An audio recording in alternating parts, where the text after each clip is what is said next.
Hey there. Oh yeah, come on in, kids. Come on down. Get in here. Oh yeah, you guys are here early. You're here early, ready to party. That's good.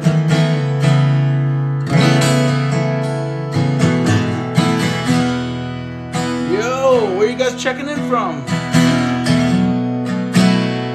Is that an Ashley I see right there? Ashley? Spinelli! Spadali!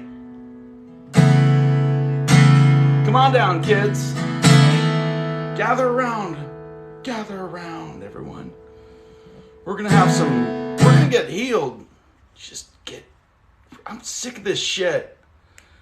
Everyone's all busted up. No, we're gonna fix that. You're gonna fix that. I mean, I can't do anything for you, but I'm just gonna play guitar and talk. Just hang out. It's gonna happen, I guarantee it.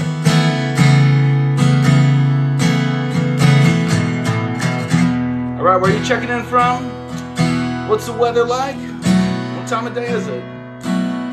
Oh yeah, we're gonna squeeze it out. Whatever it is, I mean, even if it's just like a nasty gas or something, we're gonna get it out, you know?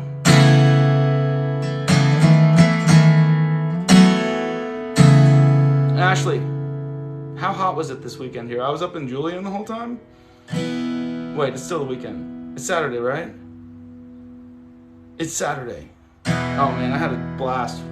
I don't remember which day we went up to Julian, but we were only going to stay a night, and then we stayed at 2 nights, because we got to the Airbnb, we were like, this is fucking awesome. Let's just stay another night. So we did. It's Saturday. Okay. I was kind of vacation mode, so... But let's be honest, I'm always like in vacation mode. I have no idea what day it is. Usually. I'm like, where am I? What's up, Kristen? We're home. We made it back from the mountains.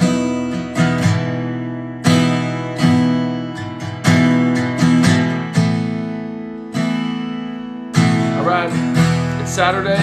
Where you guys at? Where are you at in the world? And what time is it? And are you ready to get your shit healed? Like big time healed, you know? Not just, North Carolina, alright. Toast with goats, yeah? Utah? Utah up in this bitch, okay? That's good. I introduced, the kids and I did. Okay, this is bad parenting alert, but also awesome parenting alert. The kids and I introduced Sarah to some Rick and Morty this weekend. Season 2. We just started her there. She was dying. Because oh man, she gets it. Her brain she's a smart little cookie. We were cracking up so hard. What's up, Akashic Beck? How's it doing? How are the podcast stats? You get a lot of listens on that one? Also, if you guys see Akashic Beck here, Rebecca and I did a podcast episode. What did we do that on, like Wednesday? Thursday? I don't remember. Bree, I didn't answer you? What happened? What? And why did you change your profile picture? How do I know it's you? I have to read the name? Montana. Okay. I was, honestly, guys, I had a tooth get infected. I haven't made a lot of videos lately of this. I still got a little bump right here. I busted a filling, and that little, I gotta get a crown, and I'm gonna get a gold crown, just a shiny gold one. It's gonna be awesome. Anyway, I got it, my tooth got infected, and I got an abscess, and it was so painful, and my face was all swollen up, and I was just like, I can't do this. I'm just gonna chill out. So I got it fixed. James Taylor, I don't actually know any James Taylor, but we were at a little open mic night at Julian this weekend at the little Winola pizza place. It's just a bunch of like locals hanging out, playing guitar, and one of the dudes played some James Taylor, and I was like, Sarah was like, and I was like, I'm going to learn some of that. So you guys consider yourselves lucky, because I'm going to learn some actual songs instead of just noodling around for Sarah. But I'll practice them for you guys, and then I'll sing them to Sarah, and she's going to blow an ovary. It's going to be great. You guys want to hear some? I honestly don't know any other song. I don't know any songs from anybody. Marty, I know one David Bazan song. That's it. And then like one song that I wrote that I can remember most of the words for most of the time when I try to play it. But what's his name? Skinner. Okay, go to follow Akashic Beck right there. If you guys see her in the comments, did a really fun podcast episode. It was good. I felt good about that one. The podcast is called Soul Prince, and apparently I was the first dude on it. Hello on track 451. How are you? We were wandering around in Julian today, getting pie and stuff, just living it up. And if you've never been to Julian, it's a little mountain town outside of San Diego. What's up? I love you too. I'm glad you're here.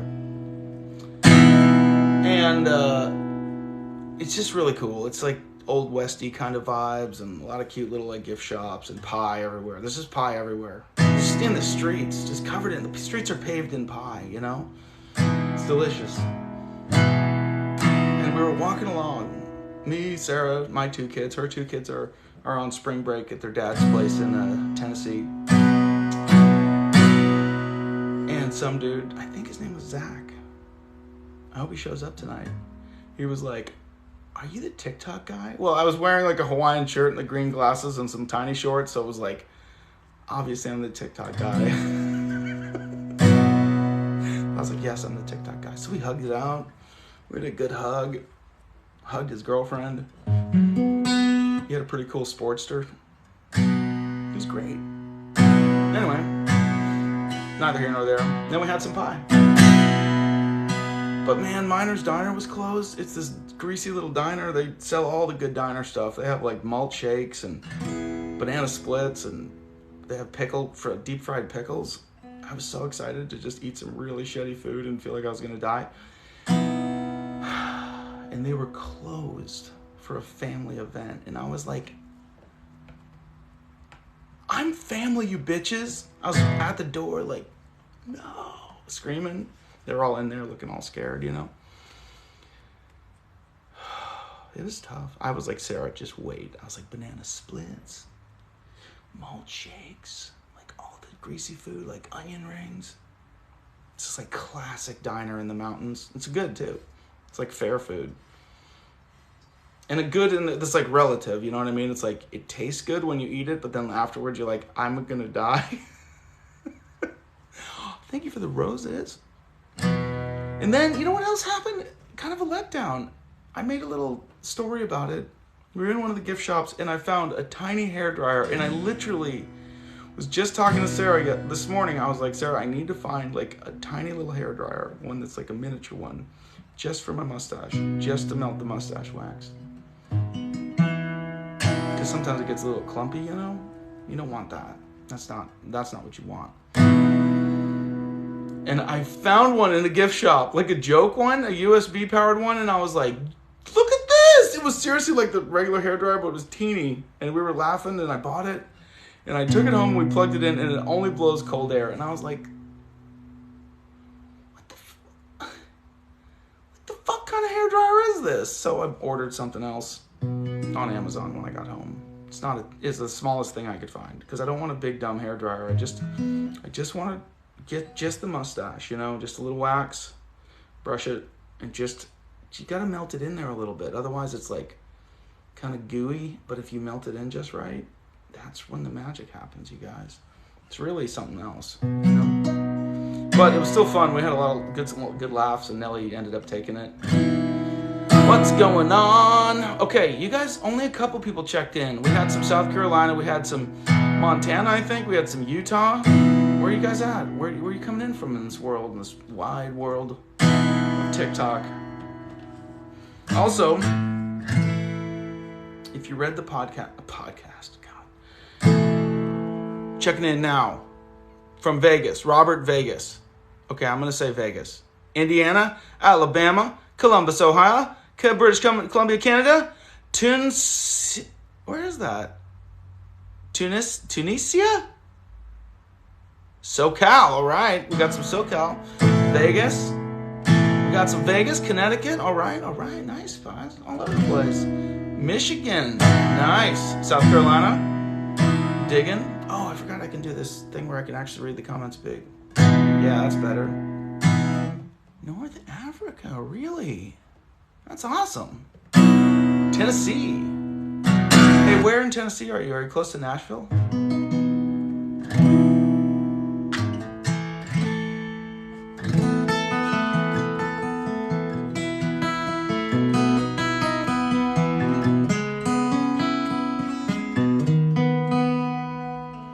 Also, we're going to get healed tonight. If you guys, Memphis, all right. If you guys are here to heal your shit, this is probably a good live to hang out on because we're going to talk about it. We're talking about like emotional healing, being okay in the world and just living your best life and dropping all the bullshit and just having a great time. See, you got this. Dude, I want to visit North Africa. I've actually never been to Africa. I almost went to Cameroon a little bit. It was kind of potentially on the table, but then my business went out of business and it wasn't on the table anymore. Oh, what kind of tea? 448 days sober? Can we all give Stone Cold Sober 2 like a big, send like a big like, fuck yeah, like from your heart, just like bravo, brother. Like, fuck yeah, get it. That's rad. We can talk about that too, like consumption stuff, chemicals in our bodies that we put in there. Because so many times, like in all the client work I do with people, so many times people that are struggling with substance abuse and or even like myself, I used to struggle with weight. I could never really lose weight. I was like 75 pounds heavier. And when I healed my emotions, and then I learned to love myself, it just like disappeared. My body just changed. And I didn't really try to. It just sort of, my body cleaned up its act. So we can talk about, oh yeah, see right here, Stone Cold Sober 2. We absolutely use it to avoid our feelings. Like when there's hard, like we got some hard shit going on, like people will consciously do it, right? Be like, I am not dealing with this shit. But we also subconsciously do stuff like that all the time with all sorts of substances, even our own substances that we create. Different hormones and things like that our endocrine system gives us. It's like our body learns subconsciously, oh, if I drink this alcohol, if I, smoke this, if I do this substance, if I eat this food, it has the chemical compounds in it to block neural receptivity to these emotions, to the things that I'm feeling. Because think about feelings, how they work, right? And this is all the work that I do with clients and helping them to learn how to feel their feelings and stuff in emotional alchemy. Like, what the fuck is an emotion, right? Like, we all have our feelings, but nobody really thinks like, we just think of feelings as like some concept in our head. Though we all have feelings in our body all the time. Like when we're angry or we're just like we feel it. It's like tension in your body. It's like everything's like, right? Or if we have anxiety, it's like heart, like chest is like crushing in. Or if we have, you have something like hard to say to somebody, or you can't do it. It's like your throat's like tightening up, or you lose a loved one, or somebody breaks up with you, or something like that. And you get it in your gut. You're just like, you actually feel physical sensations in your body from emotions, right? Like what the hell is an emotion other than an actual feeling?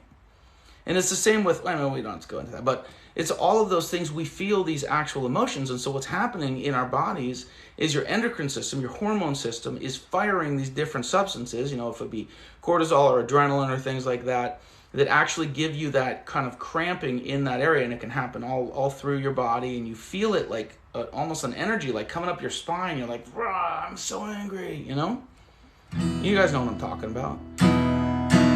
Free humanity from white supremacy and CIA programming. Yeah, absolutely. I just choked on my own spit because I was so... Absolutely.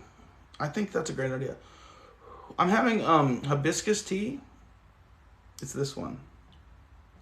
It's delicious. It's from Tea Republic. It's like the top shelf stuff. And it is, oh man, it comes in a little can. It's way too expensive. But when you drink it and you put it in your body, I'm talking about putting things in your body, your body, like all of the things in your mouth and everything is, there's more joy in your life and it's just, everything's better. I should try iced hibiscus tea. I think I like what you're talking about. Okay, we were talking about emotions, feelings of our body, and freeing humanity from white supremacy and CIA programming. Where did I learn the emotional alchemy? I learned emotional alchemy, which is, if you're just catching up, we're talking about emotions and getting healed, motherfuckers, things like that. I learned it from my own massive, trauma and bullshit. Okay, Beck, if you can get Tea Republic stuff, I know it's like the bougie can on the top shelf, but they have 32 tea bags, not 20 tea bags, all right, in the can, so it's actually kind of worth it. And it is so good. It's the second and or third coming of Christ in your mouth every time you take a sip. That's how good it is. I don't even work for the company. They should sponsor me though, because I love it so much and I always talk about it. Maybe I should do that. I should hit them up. If anybody's got an in at the old Tea Republic, just, send them my way. Okay. Man, I just drink it straight. I like my hibiscus tea neat, Yeah. That's Tea Republic, sponsor him. I don't even follow them. Can I follow them? I don't want to do that right now. Okay. Oh man, I looked at the other screen. Those hearts are coming in. Thanks, guys. Keep tapping that screen. Oh crap, what were we talking about? Struggle with physical. Oh, emotional alchemy. I had a big ass life crash. I was doing my business and I was married and I was doing the whole song and dance, the big life song and dance. And it all got just sweep the leg. The universe was sweep the leg. And there's Daniel. I even blew a head gasket. It was that bad. I mean, everything was first my business crash. It took a year. It was the top of the game. We were producing really rad, awesome guitar equipment. This stuff right here. Ready for this? See that box right there? Things like that. Pedal boards, these bougie cases and things. This guy too. This sweet amp right here. Fancy, super cool bougie stuff. Custom cases and pedal boards and things. And Salvage Custom, if anybody is in the guitar industry, you might remember that. And we were at the top of the game. I was mentoring with Bob Taylor of Taylor Guitars. He was for 4 years. I'd just written up a new business plan. Everything was looking great to expand. I put $100,000 into this thing. And within a year, from the pinnacle of the place that we had arrived at to the bottom, just out of business, completely out of money, destruction. And everything was yep, this looks good, let's go for it. It was no, it just was freak show. It was crazy. And then my wife walked out 6 months after that. I had taken a job for the first time in my entire life, really. I'd worked a couple places when I was young, but for the most part I'd always worked for myself. And so even doing that was soul crushing, actually taking a job. And I was I had to even take some charity from a friend sometime for some groceries, and it was just a really, really hard time. And I lost when my wife left. I was and the business crashed. All the people that were friends because I had a cool business were gone, and all of the friends from the friends group with my ex were didn't know what to do, when you're having a big divorce and stuff like that, and they kind of all disappeared. And I ended up getting fired as a guitarist. I was playing for church, these different churches around town. I got fired from the main one I was playing for, and for really dumb, no reasons. And what else happened?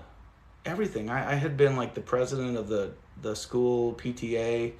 I was leading a Cub Scout group, doing the whole song and dance, And it just all got wiped out in a year. And like I said, my truck's head gasket even blew. Everything. It was a country song, a full country song. And I was just wiped out. I went from having our house in this beautiful place out in Hamul. What's up, Nelly Rules? Hey kid, I love you. I miss you. I know I just saw you like a few hours ago, but I love you. So, hi. I never had a really fun time in Julian with you. Everybody, Nelly Rules there that says, hi, Dad, that's my kid. You should follow her. There's some dance videos of us on her profile, and she is awesome. Just thought I should tell you that. Anyway, the whole life got like wiped out. The only thing I had left was my kids, and thank goodness I still had my kids. And everything just got blasted, and I was just like broken in this space of not knowing like what end was up, you know? Hi, Nelly. How's Barbara? Someone's been hanging out. Oh, yeah. Yeah, Nelly is awesome. See that? Oh, yeah, Nelly with an EY, everybody. Get it right. Get it right. Anyway, so I was left with, I ended up in this house with roommates, right? After being married and with our own place for 11 years. And I landed in this little like 10 by 10 room with a bunch of 30-year-old women. And it was just, I was like, what is happening with my life? You know, I just sweep the leg, you know, everything was fucked sideways. And I just like went on this healing journey, but I didn't have any money for therapy or anything like that. I was just like completely blown. And so I just started meditating, and I spent kind of like 3 years solo, just all by myself. And I mean, with my kids and a couple friends, just a couple roommate friends. Didn't really have any like group of friends or anything. And I just was meditating and reading and like trying to figure out what was up. And in that process of just sitting every day and just feeling all my feelings and like reading about different stuff and everything from relationships to quantum mechanics to different like spiritual teaching stuff, and just like devouring information.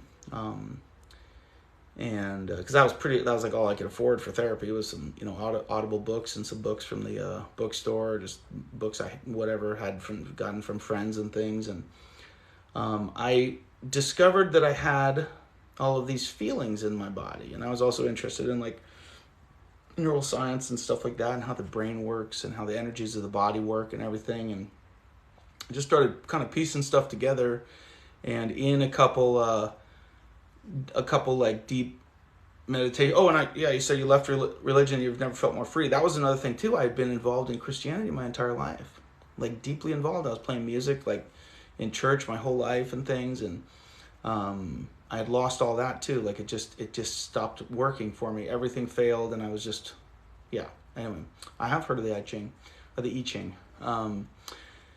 Anyway, I ended up basically just discovering how to feel down into these subconscious emotions and unpack. We had a tough relationship, and my daughter's here. And we never were like a really great fit. We tried to make it work, and then she ended up taking off, and just, you know, relationships go sideways sometimes.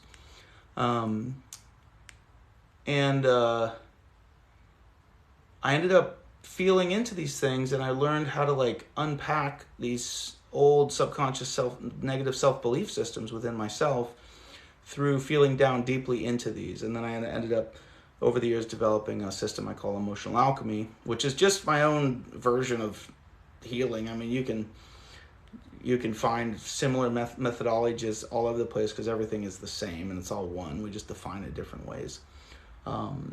But it's a methodology for quieting the mind, what we perceive of is life, our consciousness, the way we think things should be, the way we see the world, which is no more than our ego. It's like 10% or less of our entire energetic experience of who we are. We have all these different brain waves, alpha, beta, gamma, delta, and theta.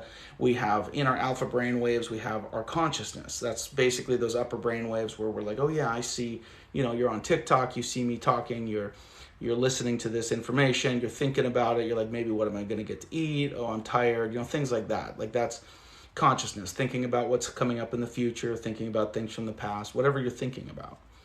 And when we're in our high alpha brain waves, we are in a state of trigger, which is basically your animal instinct. You're in an aroused state of autonomic nervous system. You're in fight, flight, freeze, or fawn. And when you're in that state, though you're aware of it, you don't actually have a conscious control over it, because you have a little section of the left hemisphere of your brain goes offline. You become very right brain dominant. You're like an animal trying to escape a predator. So even though you're aware of things going on, it's like you're not in control of it. Everything else is beta waves, stuff like that. Like for instance, my hands are moving, right? Now you see them moving. I've been doing this the whole time. I talk with my hands. It's just like how I communicate. And until I mentioned it, they were in beta. So you were picking it up subconsciously. It was in a lower brainwave state. I was just doing it until I was like, oh yeah, I'm going to use that analogy. Then it came up to alpha, right? So now it's up in the higher brainwave states where you're conscious of it and I'm conscious of it. You've been breathing this whole time. You've been digesting this whole time. Your heart's been beating this whole time. All of that is in like beta brainwave states, and gamma, delta, and theta go into different things. And dream states, it's like a different parts of energetic consciousness in your body. Not that you understand it in your ego, your alpha brainwaves. So in emotional alchemy, you quiet the alpha brainwaves. You feel down deeply into the experience of the rest of you, of that feeling in your gut, of that hurt in your heart. Whatever it is. I mean, it can show up bodily in so many ways, and I'll help people trace it deep down in there. And then when you sit in the discomfort of that pain, and you can do this yourself at home. It's really hard to do at home. Like you can do it by yourself. I did it. It just took me many years to figure out. It's just easier with a guide, because I'll just keep you right in your shit. You know, Sarah, the lovely Sarah too. She's really good at it as well. Actually. Kristen, are you still here?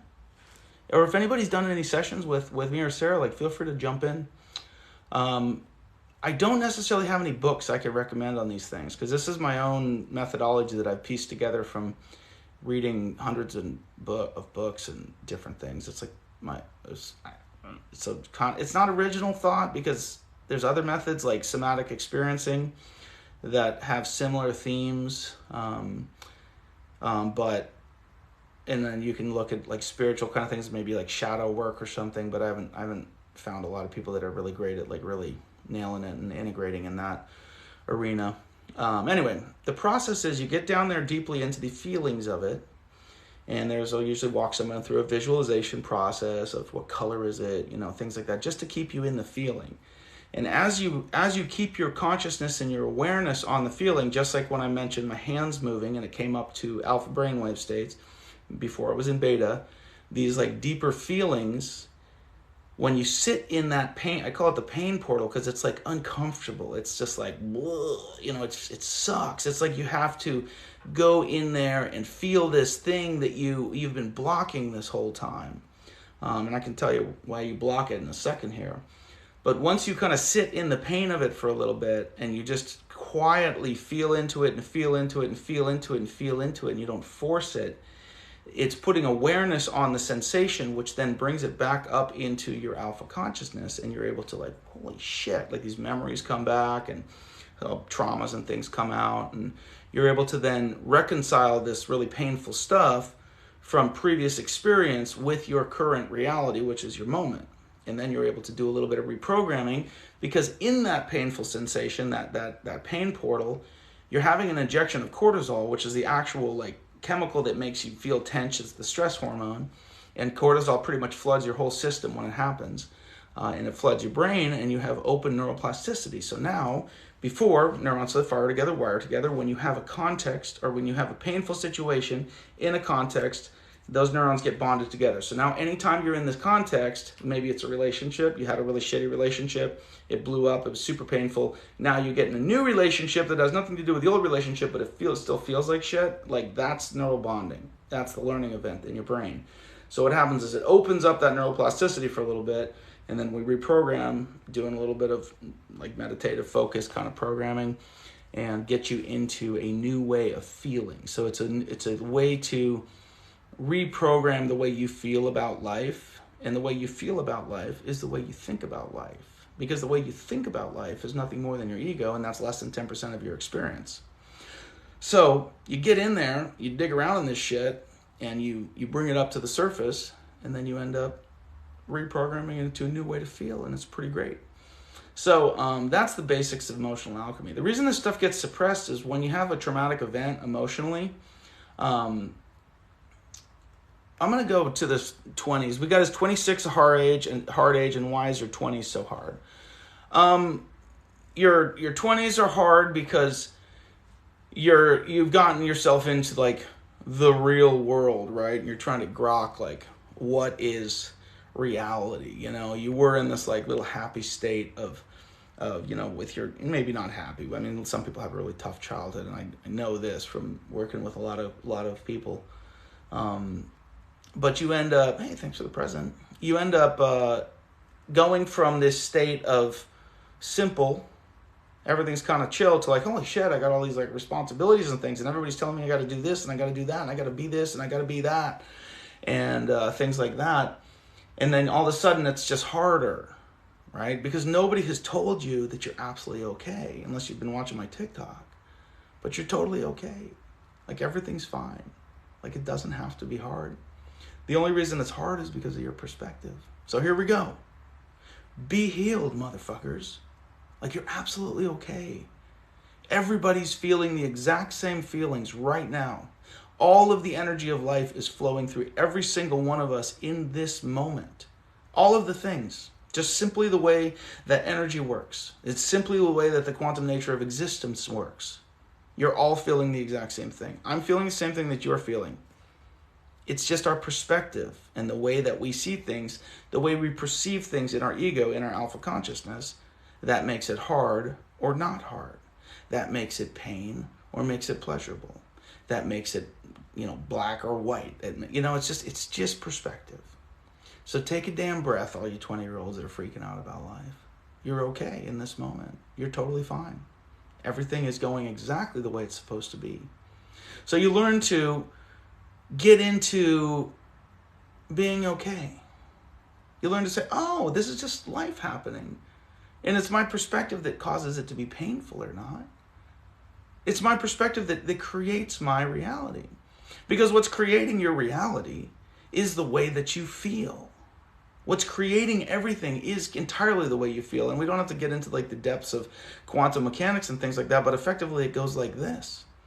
You got little quarks and you got little quasars and things like that, which are the subatomic particles in your atoms, right? We don't really know what those fuckers do. There's a lot of scientists that are completely baffled, and it's just a big shit show, right? Oh yeah, drink your water. Thanks for the reminder, Ricky. Everybody, self-care real quick. Get some water.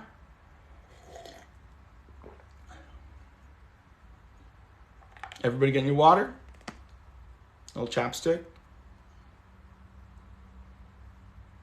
Self-care. Did you guys drink your fucking water? This is important. Good. We're on it. Take care of yourselves. That's important. So you got those little quarks and quasars running around, right? All of those things are based on what you expect.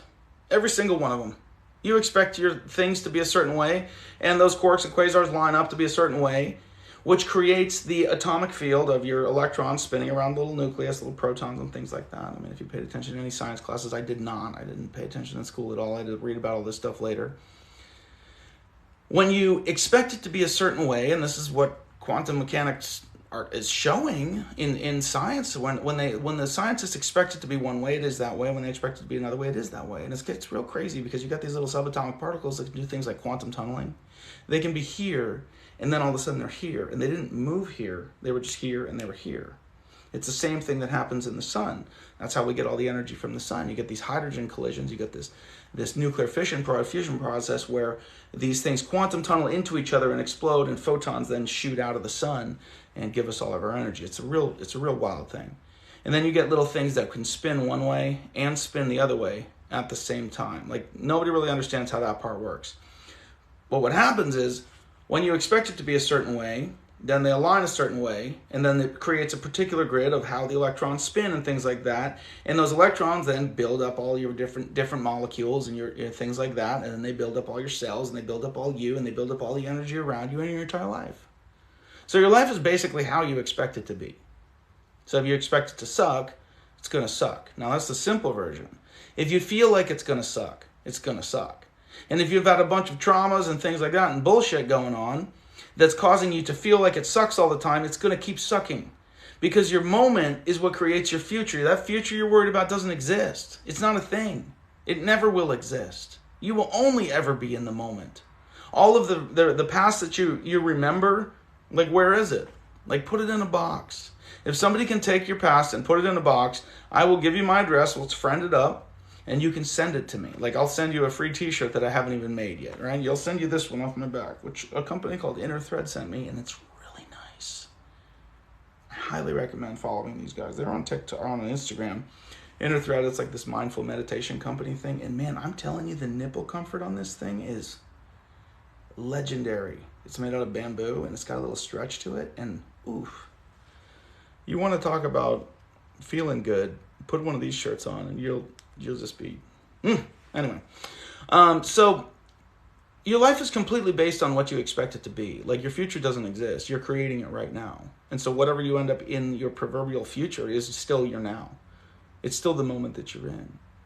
So if you're feeling shitty about your moment, your future is shitty, because you're only right here. That's it. That's all you got. You will never have that future. You will only ever have a moment.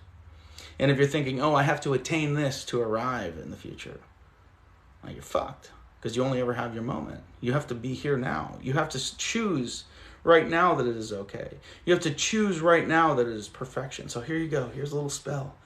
You're absolutely fucking perfect in this moment. All of the things that you think are outside of perfection are simply your perspective that are causing you to get fucked up. And those things are the things that are causing you the feelings that you have that are negative, which are causing those little quarks and those quasars to align in a certain way to create a particular electron grid of the atom spinning, which create the entirety of you in your moment, which is what it's working into your future. So you got to get a grip on yourself and be like, oh, here I am. Everything's okay. So you're in your 20s.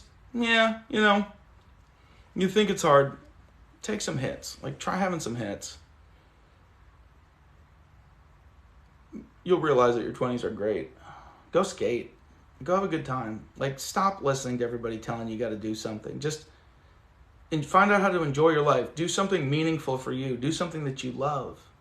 Do something that you truly enjoy, and then you'll be feeling good about it. And then your future takes care of itself. Stone Cold Sober, proud of you. Super proud of you. I'm going to friend you.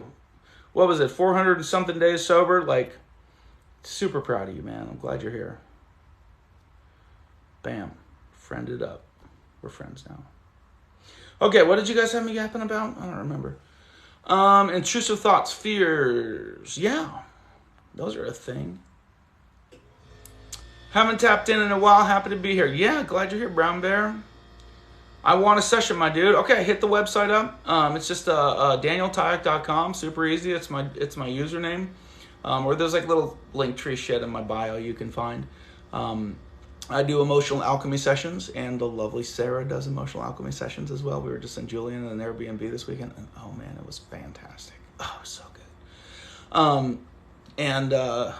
She's amazing. So I have a more like masculine pole approach. She has this amazing, like, beautiful feminine approach. So we both work with people in different arenas. Sometimes we work with the same person, one of us one session, one of us another session. We've done group sessions with people before where we're both there. We've done in-depth ones. We actually had a client come into town a couple weeks ago, and he's a pretty private individual. I wish I could show you his like before and after picture, but it is something else. It is the most beautiful thing you've ever seen. He's a wonderful, wonderful man with like the most beautiful heart. Like, if you're here, brother, I love you so much. But it's the first picture I got from him. He didn't even want to do a video call, which normally the sessions are on a video call on FaceTime or things like that. He sent a picture. I was like, hey, he's like, here's a picture of me, but he was going to kind of keep things on the private. And I was like, that's cool. Like, we'll just talk on the phone. And he ended up, after a couple sessions, flying into town to do a day intensive with Sarah and I. And his like before and after picture, he's just kind of cold, and everything's just cold, not dark in a bad way, just closed off, just like a professional headshot for his business kind of thing, but it's just cold. And then the after picture, this big dumb grin on his face, like light coming out of his eyes, just complete transformation. Like, it just like waking people, like bringing them to life. It's phenomenal stuff. And everybody is different. Like, everybody has different levels of it. I'm working with one gal right now, just amazing. She's got some deep trauma stuff from childhood that we're still poking at. We've done a few sessions together. We're still like, it's like these ghosty memories. It's still coming up, but she's starting to move these emotions and starting to feel it, and we're like getting deeper into the roots of it. Some people have a one session and all of a sudden the lights turn on and they're just like, what the fuck? I feel like I'm lifting out of my skin, And it's like this, once you remove those fears and those blocks and things like that trauma, that energy of your body, it's like you experience more of the beauty of life. You experience all of the goodness that's around you. That's the perspective. When before it's like, it feels shitty, so you think everything's shitty. And as soon as you drop those fears and you debond those neurons that have been bonded through traumatic experience or things like that, all of a sudden you're like, what the fuck? This is amazing. And then you just run around like me all day, just smiling and having a great time, Yo, I was anxious, but the take on perception was nice, man. Thanks, love you. Yeah. Let's all just take a little breath together, because there's a whole lot of fucking anxiety out there. So we got this here. Ready? Breathe out. All the way out. And breathe in. Big, long breath. Let it out. Just feel into your body a little bit. Take another big one in. All the way down into your butt. All the way up into your neck, into your head. Just let it all go. You are totally okay in this moment. Breathe it in. Just get present with your moment for a second. Just feel it for a second. Just be like, wow, okay, I'm okay. You might feel some shit like, ooh, I'm not okay. And anything that feels like I'm not okay, those are the negative self-stories that are keeping you from all the beauty around you. Those are all the fears that are blocking you. So whenever you're like having a tough time with it, stop and breathe for a second. Like, it really helps. It gets you into your moment. It takes you out of all that thinking, because all you're doing is breathing in your moment, and you're clearing, but through the breath, you're actually clearing all of the different hormones and things like that are firing, all the fear from your amygdala and things like that. The breath is not just some little yogic bullshit. You're actually physically clearing your body by taking a big deep breath. Do it for like 90 seconds. It'll flush all of the actual chemicals out, all of the different things that make you feel bad, like adrenaline and cortisol and stuff like that. It's a physical process, and it's a mindset of being like, here I will be right here, just here. And then all of a sudden you're like, I feel a little bit better. You think a little clearer, It's a good start. The breath. Do it again.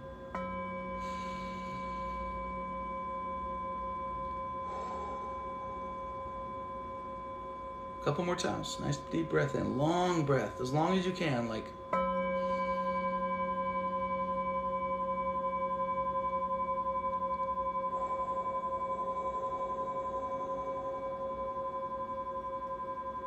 Another one.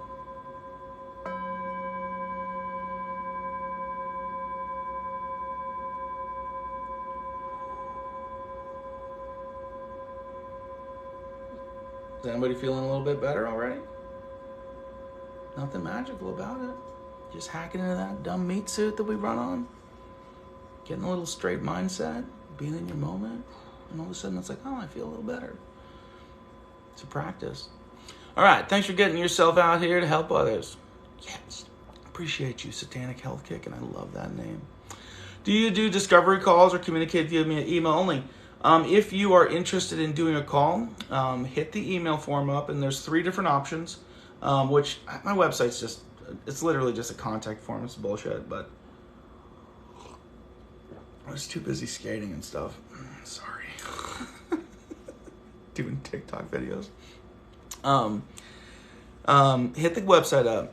Just say, hey, this is what I'm struggling with. Sarah and I will both get the email. It's a small operation. It's just the lovely Sarah and myself. Sarah will contact you and give a little call, 30 minutes or less, to figure out what's up, what you need. And you will be just healed a lot just simply by her presence, because she is a beautiful, beautiful soul. Like, you'll just talk to her and be like, Mom. She's great. Oh, I love her. And then you can do either a coaching call, like say you're just a lot of people just are like kind of doing the whole life thing, and they've been on this spiritual path, and they've been on some type of path of healing, and they just kind of are stuck, and they're like, I don't really, and I'll just talk with them for a while and deconstruct their reality, and then bring them into a little moment, and they're like, oh, I feel better. Some people just need a little advice, and then some people do the emotional alchemy sessions, which is about an hour and a half of sit down meditation, go in there deep and feel the stuff. You know, a lot of times it's some crying and things happen and all sorts of drama, and that's great because that opens the stuff up. And hold some space with you for that, and just allow it to happen. And we feel it in you too, deeply. Like both Sarah and I will feel whatever you're feeling in us. Sometimes it's really sucky. Like I've almost thrown up before when I've tapped in on somebody. I've been like, whoa, oh, like breathe it through, you know. And Sarah as well, she's really good at it. And then the other option is we have a group call. We had a men's group call and a women's group call that we do every week to teach the method. So people that don't have like money for a full therapy session, we do a nominal price of a group call, and that allows you to learn the process and then have a small group of people to be like learning how to do it with and healing with. So that's good. What's something small to start helping with anxiety when socializing? You do the physiological sigh, right? You stop caring. It comes at a cost I can't afford. Well, you're going to block yourself from all the beauty of life. I mean, if you don't care, that's just fear of living. And I get it. Like a lot of people do that. And that's why we drink, and that's why we do stuff to block all those feelings. But you also block all the beauty, and then you're just stuck with yourself. So that's not so fun. I wouldn't recommend that. What's something small? So the physiological side goes like this, and you can do a big one to start, like you're going to go into a social setting and you feel the anxiety hitting, and then you can back it off into just a simple breathing pattern. So the physiological sigh is a 3-part breath that goes like this. First, it's a big, long breath, way down deep as you can, big, long, and I mean like not a deep breath, like, I mean like long, like a big, long one, and then you're going to do a little breath at the top. So big in, and then a deep sigh out. Like an actual sigh. Like if you can resonate a little bit in your throat, I believe it like fucks with your limbic system a little bit, and it helps to release all of the emotions and things, of all of the emotions or the feelings from the different hormones. So you go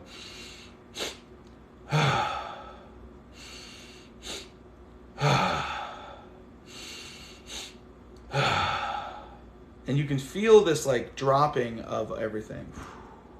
Right? So if you put a little mindset in of I'm good, I'm here in this moment. And then when you're in the social setting and you feel the thing happening, you just do it quietly, like just kind of breathe in that pattern, and it really tricks your system into letting go of all the hormones that are giving you anxiety. And then you can work through those things in a better mindset. Okay. Sometimes I have to remind myself, okay, wait. It happened to me at yoga when members release. But yoga's great too. That's a great practice. When you do the physical practice of yoga, you're actually messing with your meat suit. You're stretching your body out, and it's always a mindful thing, and you're breathing into the places that hurt, you're breathing into the discomfort. And usually those uncomfortable places are some type of emotional stuff that's also held within the meat suit. It's all one. It's all the same. The only reason we think that, we have this spirit or mind and we have a meat suit is because back in Rome we had 2 philosophers that split off. There was a big old debate, and one was like, oh, it's all one, it's mind and body is one, and the other one was like, no, we have our spirit and we have our body. And the one that was like, we have our spirit and we have our body stayed with Rome. The other guy went off to the East. That's why all of the Eastern traditions are it's all one. That's why all the Western traditions are, oh, it's all split. But it is all the same. Because the feelings are the same as the thoughts are the same as the feelings. You're creating your reality based on how you feel.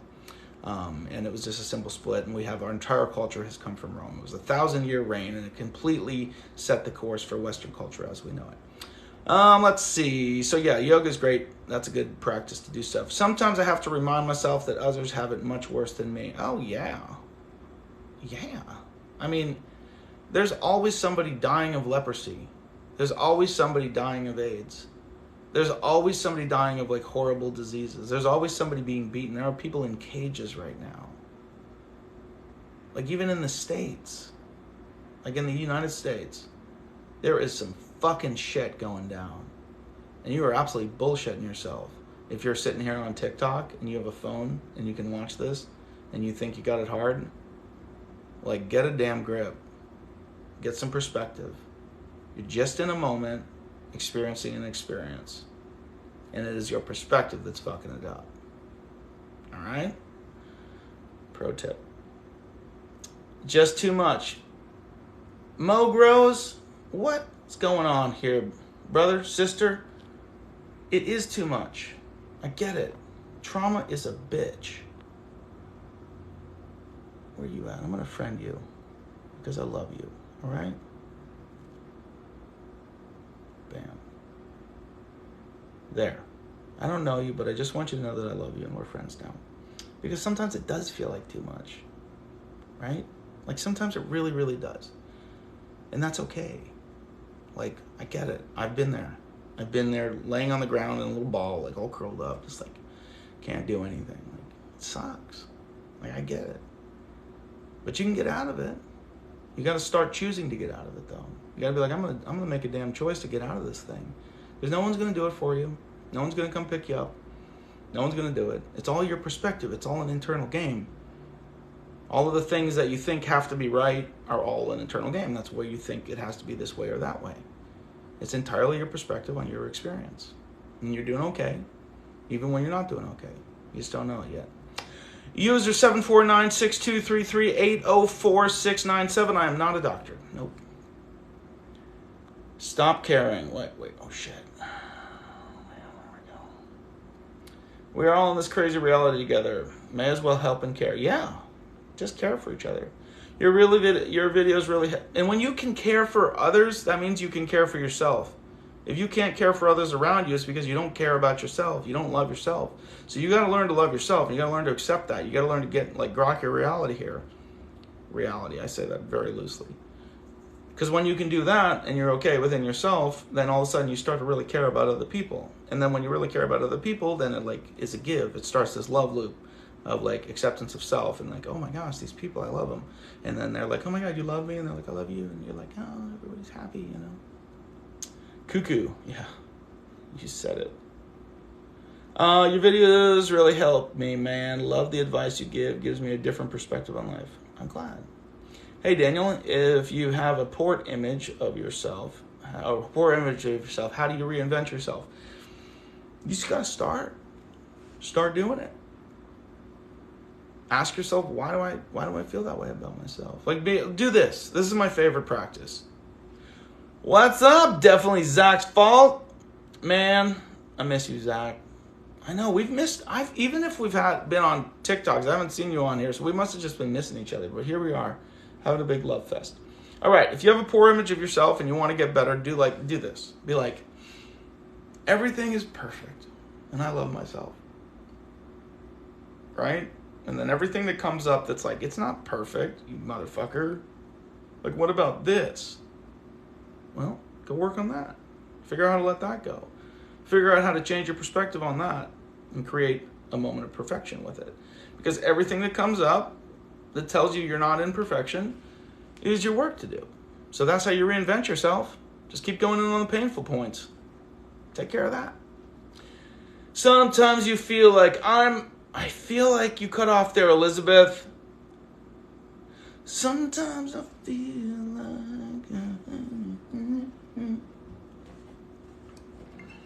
We all die, but let's live while we can. Okay, that's a great point there. That's one of the things where we got this whole, like, fucked up reality thing. Thank you for the roses and the pandas, Becky. Good to see you. Tyack is in. Oh yeah. So here's the thing about the whole, like, we all die stuff. Like, you're guaranteed that. Definitely gonna happen. Right? It's happening. Hate to break it to you. I don't know if you ever thought about that, but it's gonna happen. You don't even know when. I mean, I could croak right on this TikTok here, right? they'd probably ban me just for dying on my own TikTok. They'd ban me 3 different times for having my kids on and stuff. One time I was naked in a tub, so that was reasonable, but I was no like penises showing. It was just my couple of nipples, maybe. I had rose petals all over the place. There were some candles behind me. Sarah was sprinkling bath salts on me. It was a self-care live, you know? It was funny as shit. Right when we brought the gua sha stones, that little roller thing, I had a roller in one hand and Sarah was doing my face with another little thing in the other hand, and that's right when they banned us. And I was like, you sons of bitches. I even had a shower cap on. I wasn't even like my head wiped. And I'm naked under my clothes at all times. You ever think about that? And they don't ban me for that. Bastards.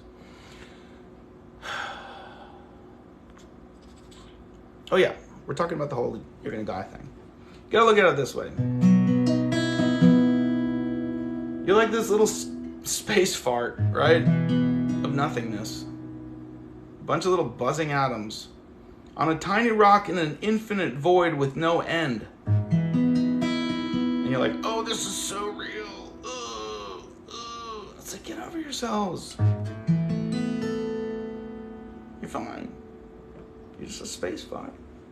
You don't gotta take it so seriously. And when you don't take it so seriously, then you're not all worked up and you feel good in your body, and then all of a sudden your reality becomes exactly what you desire it to be. Because that's the way quantum mechanics works. Remember the whole little quarks and the quasars aligning themselves based on what we expect, and then that creates the electron field, and that creates everything. And then there's your reality. You're gonna die. Live your damn life. Daniel, did you handle any heavy depression, anxiety? Yeah. Oh, God. Oh, fuck yeah. It was sucked. I definitely had a lot of depression and stuff. Not so much anxiety. I would just be like, so, like, I would just like just couldn't do anything but like take a nap or like go eat a bunch of food or go jack off just to like relieve the pain. I just was just like, I can't do it. I couldn't get out of bed. It was just, it sucked. It sucks to work out of that stuff, but you can do it. Like, it's just a chemical loop. It's like an energetic habit. It's like a bad habit energetically, like in your body, the way your body works. You gotta start. You gotta decide, I'm gonna get out of this thing. And then you don't judge yourself for being in it. You just be like, oh, okay, I'm gonna get out of this, but damn, okay, well, guess I'll just take that nap. And then as soon as you like allow it, you don't judge yourself for being in it, then you're like, oh well, maybe I don't need the nap, and you can like get out of bed. But if you're like, oh, I can't get out of bed, that's so stupid, I'm such a fucking asshole, I can't get out. Like, you keep it going. But as soon as you accept the fact that that's where you are in your moment, then you have a little bit more control over your moment. And it's not a matter of control like the way you think of control through allowing what is. Like, you can't force it. It's flow, not force. It's to allow. And then it is. I know it gets a little weird out there, but you guys got this. I believe in you. Okay, well, kind of took a hiatus from TikTok. Zach, the fuck, bro? I'll have you know, I was crying every day. Made it to Cali from Florida. I'd love to chill with you sometime. Yeah, come on over. Come skate. I'm in Encinitas. If you're ever in the hood, hit me up. Do a little sunset skate. We should do that. Sarah and I are definitely planning on doing some group stuff, like some in-person things. Damn it, Fat Fingers McGee. Come skate, Florida boy. I'll meet up before sunset. We should have a little group skate. It'll be fun. My cardiologist just said I need interventional... What? Man, I don't know what that is, but it sounds scary. I'm not a doctor. I just love you. I can say, though, read some Joe Dispenza stuff. We really I've shifted things physically in my body. I bent a collarbone back one time that was broken badly from crashing on a one-wheel horribly. And I just felt like I was going to be a hunchback because my shoulder was all down, like not good situation. And in meditation, I was like, I'm going to fix this. These are weird things Daniel thinks about. And I was meditating deeply on it, like willing it, like you will go back. You will. I was just imagining all of a sudden have some miracle, like really, truly like bringing myself to a state of believing it. And all of a sudden my shoulders started going, like the muscle grips were like yanking on things. And I had all this tension in my collarbone for a couple days. I was like, ooh, felt real weird. And then I did it again a week later, and it did it again. And I was like, and then there was all this tension. And now my collarbone is not it's no longer the same bent angle as it was. And I even have a picture of it before in an x-ray. And it's not the same angle anymore. So you can shift things in your body. I know that gets a little weird out there, but you create your reality. You've been drowned in depression since a while now, for years. Yeah. Dude, there's tons of stuff. Tons of people that are stuck in so much depression. It sucks. So just be like, here I am. This was a Ram Dass one that I just loved. Do this. Do this. When you're stuck in the depression, be like, man, I am depressed. Like, look how depressed I am. Like, no one's ever been this depressed. I am certainly the most depressed. You know, like, kind of, not self-deprecating, like, in a mean way, but just don't take it so seriously. But acknowledge it. Just be like, yeah, I'm depressed. And then all of a sudden you're like, okay, I guess I'm not so depressed. I'm like, clean my room real quick, and or whatever. You know, you just sort of like kick out of it a little bit, but you don't judge yourself in it. Don't take it so hard. Like, if you're depressed, you're depressed. That's okay. It's a part of life. It happens. But the more you're like getting down in there and like, oh, I'm so depressed, the more depressed you are. It keeps getting worse. Yeah, Tolle is great. Eckhart Tolle stuff is awesome. I love you too, Nick Weathers 21. Oh, Zach, you're just here for the meditation? Okay, we can do some meditation. We can do some meditation stuff. I like that. But really, was triggered by wife's betrayal and abduction of our child to Asia and career explosion. That sounds like a thing. I mean, I didn't have that go on, but I definitely had some heavy-duty life blow up on me. If you were here earlier, I was telling that story. And I was in a bad way for a while. And you can heal. You can get out of it. And that sounds like a really tough situation. And I send you all of my love. Like, I feel it. Like, I'm like, ooh. And I said, like, you're okay in this moment. Like, despite the fact that that is a sucky thing in our reality, you know? Zach's just here for the meditation. Not just here for the meditation. That's what he says. He's here for the self-care. Is everybody drinking your water? Okay, we're going to take a self-care moment. Do you guys have your water? You want to believe it? Yeah, but just be depressed. You're okay. Ricky's got his water. Everybody get your water. Even if you're depressed, start with some water. Drink some water. It's a great start, you know? If you don't got a good practice, just start with, I love you too, Zach. Dude, don't embarrass me in front of everybody. Actually, I never get embarrassed. It's just not something that happens. Thank you for the rose. Business tofu. Did you drink your water? Everybody check in. If you don't have water right now, I need you to get your ass up. Go get some water, especially if you're depressed. Just do it right now. Do it for me. Little old me, you know.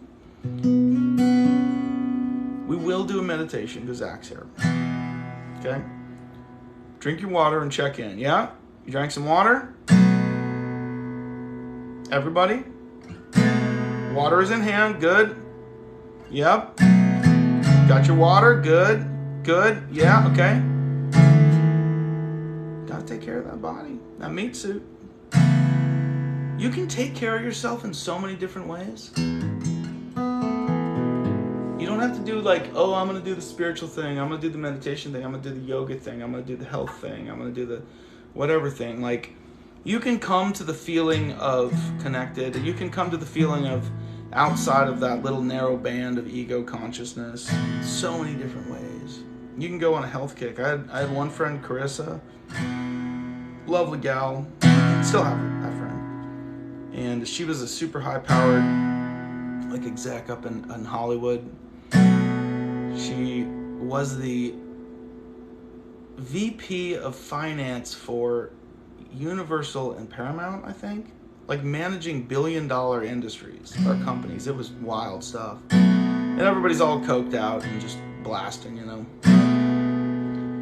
And she almost died. Her body just was like, I'm done with you fucking me up like this. And she was in bed for like a year, just horrible health crisis. Her adrenal system just blew out. And she went on a quest to heal herself through health. And the more she got into that, she was very much like, no hippie shit. Like, you guys are dumb, right? And I'm like kind of the same, but even though I love all the hippie shit. And just by eating, she went like super raw, just raw food, like juice cleanse, McGee, you know. And she started feeling like this greater sense of connectedness and this greater sense of like more beauty around her and this greater sense of everything. Then she started meditating and kind of hit it from both angles. But it's like you don't have to arrive at that space of okayness, of arrival, of being just at peace, that inner peace. You don't have to do it just with one thing. Like, you can arrive at it through a bunch of meditation. You could arrive at it through some yoga. You could arrive at it through breath work. You could arrive at it through just being mindful of all of your actions. You can arrive at it through health. You can arrive at it through, now if you do a bunch of the things, all the better. Like, man, when I'm on a good kick, if I'm like eating super healthy and I'm also like on a real good meditation schedule or doing some yoga or like hitting some cold plunges and breath work, man, I am like everything is so, just everything is so connected. There's so much beauty around, like, all the time. Like, I can't, like, everything is beautiful.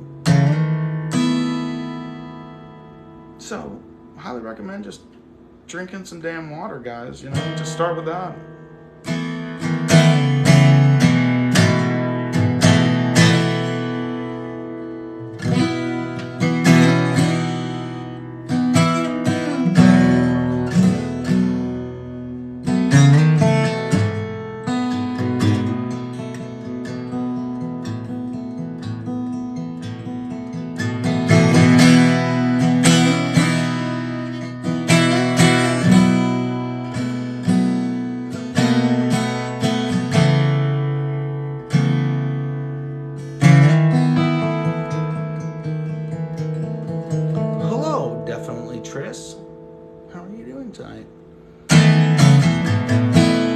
Did anybody catch the one on was it yesterday morning? Oh, it feels like a day ago. It was. Did this big live with Nelly. We were making breakfast in the cabin, and can I tell you guys about this? Let's lounge. So anyway, pardon me while I lounge. Oh. Mind if I lounge? All right. Dude, let's jam. That sounds like a good plan. Actually, I tried to jam with my buddy Brian one time, and the lag was fucking it up. It was no good. Yeah, I'm gonna lounge, if that's cool with you guys. So I went to this, I've been hustling, right? This lovely Sarah and I. Hold on. I'm gonna get the picture. Everybody, talk amongst yourselves.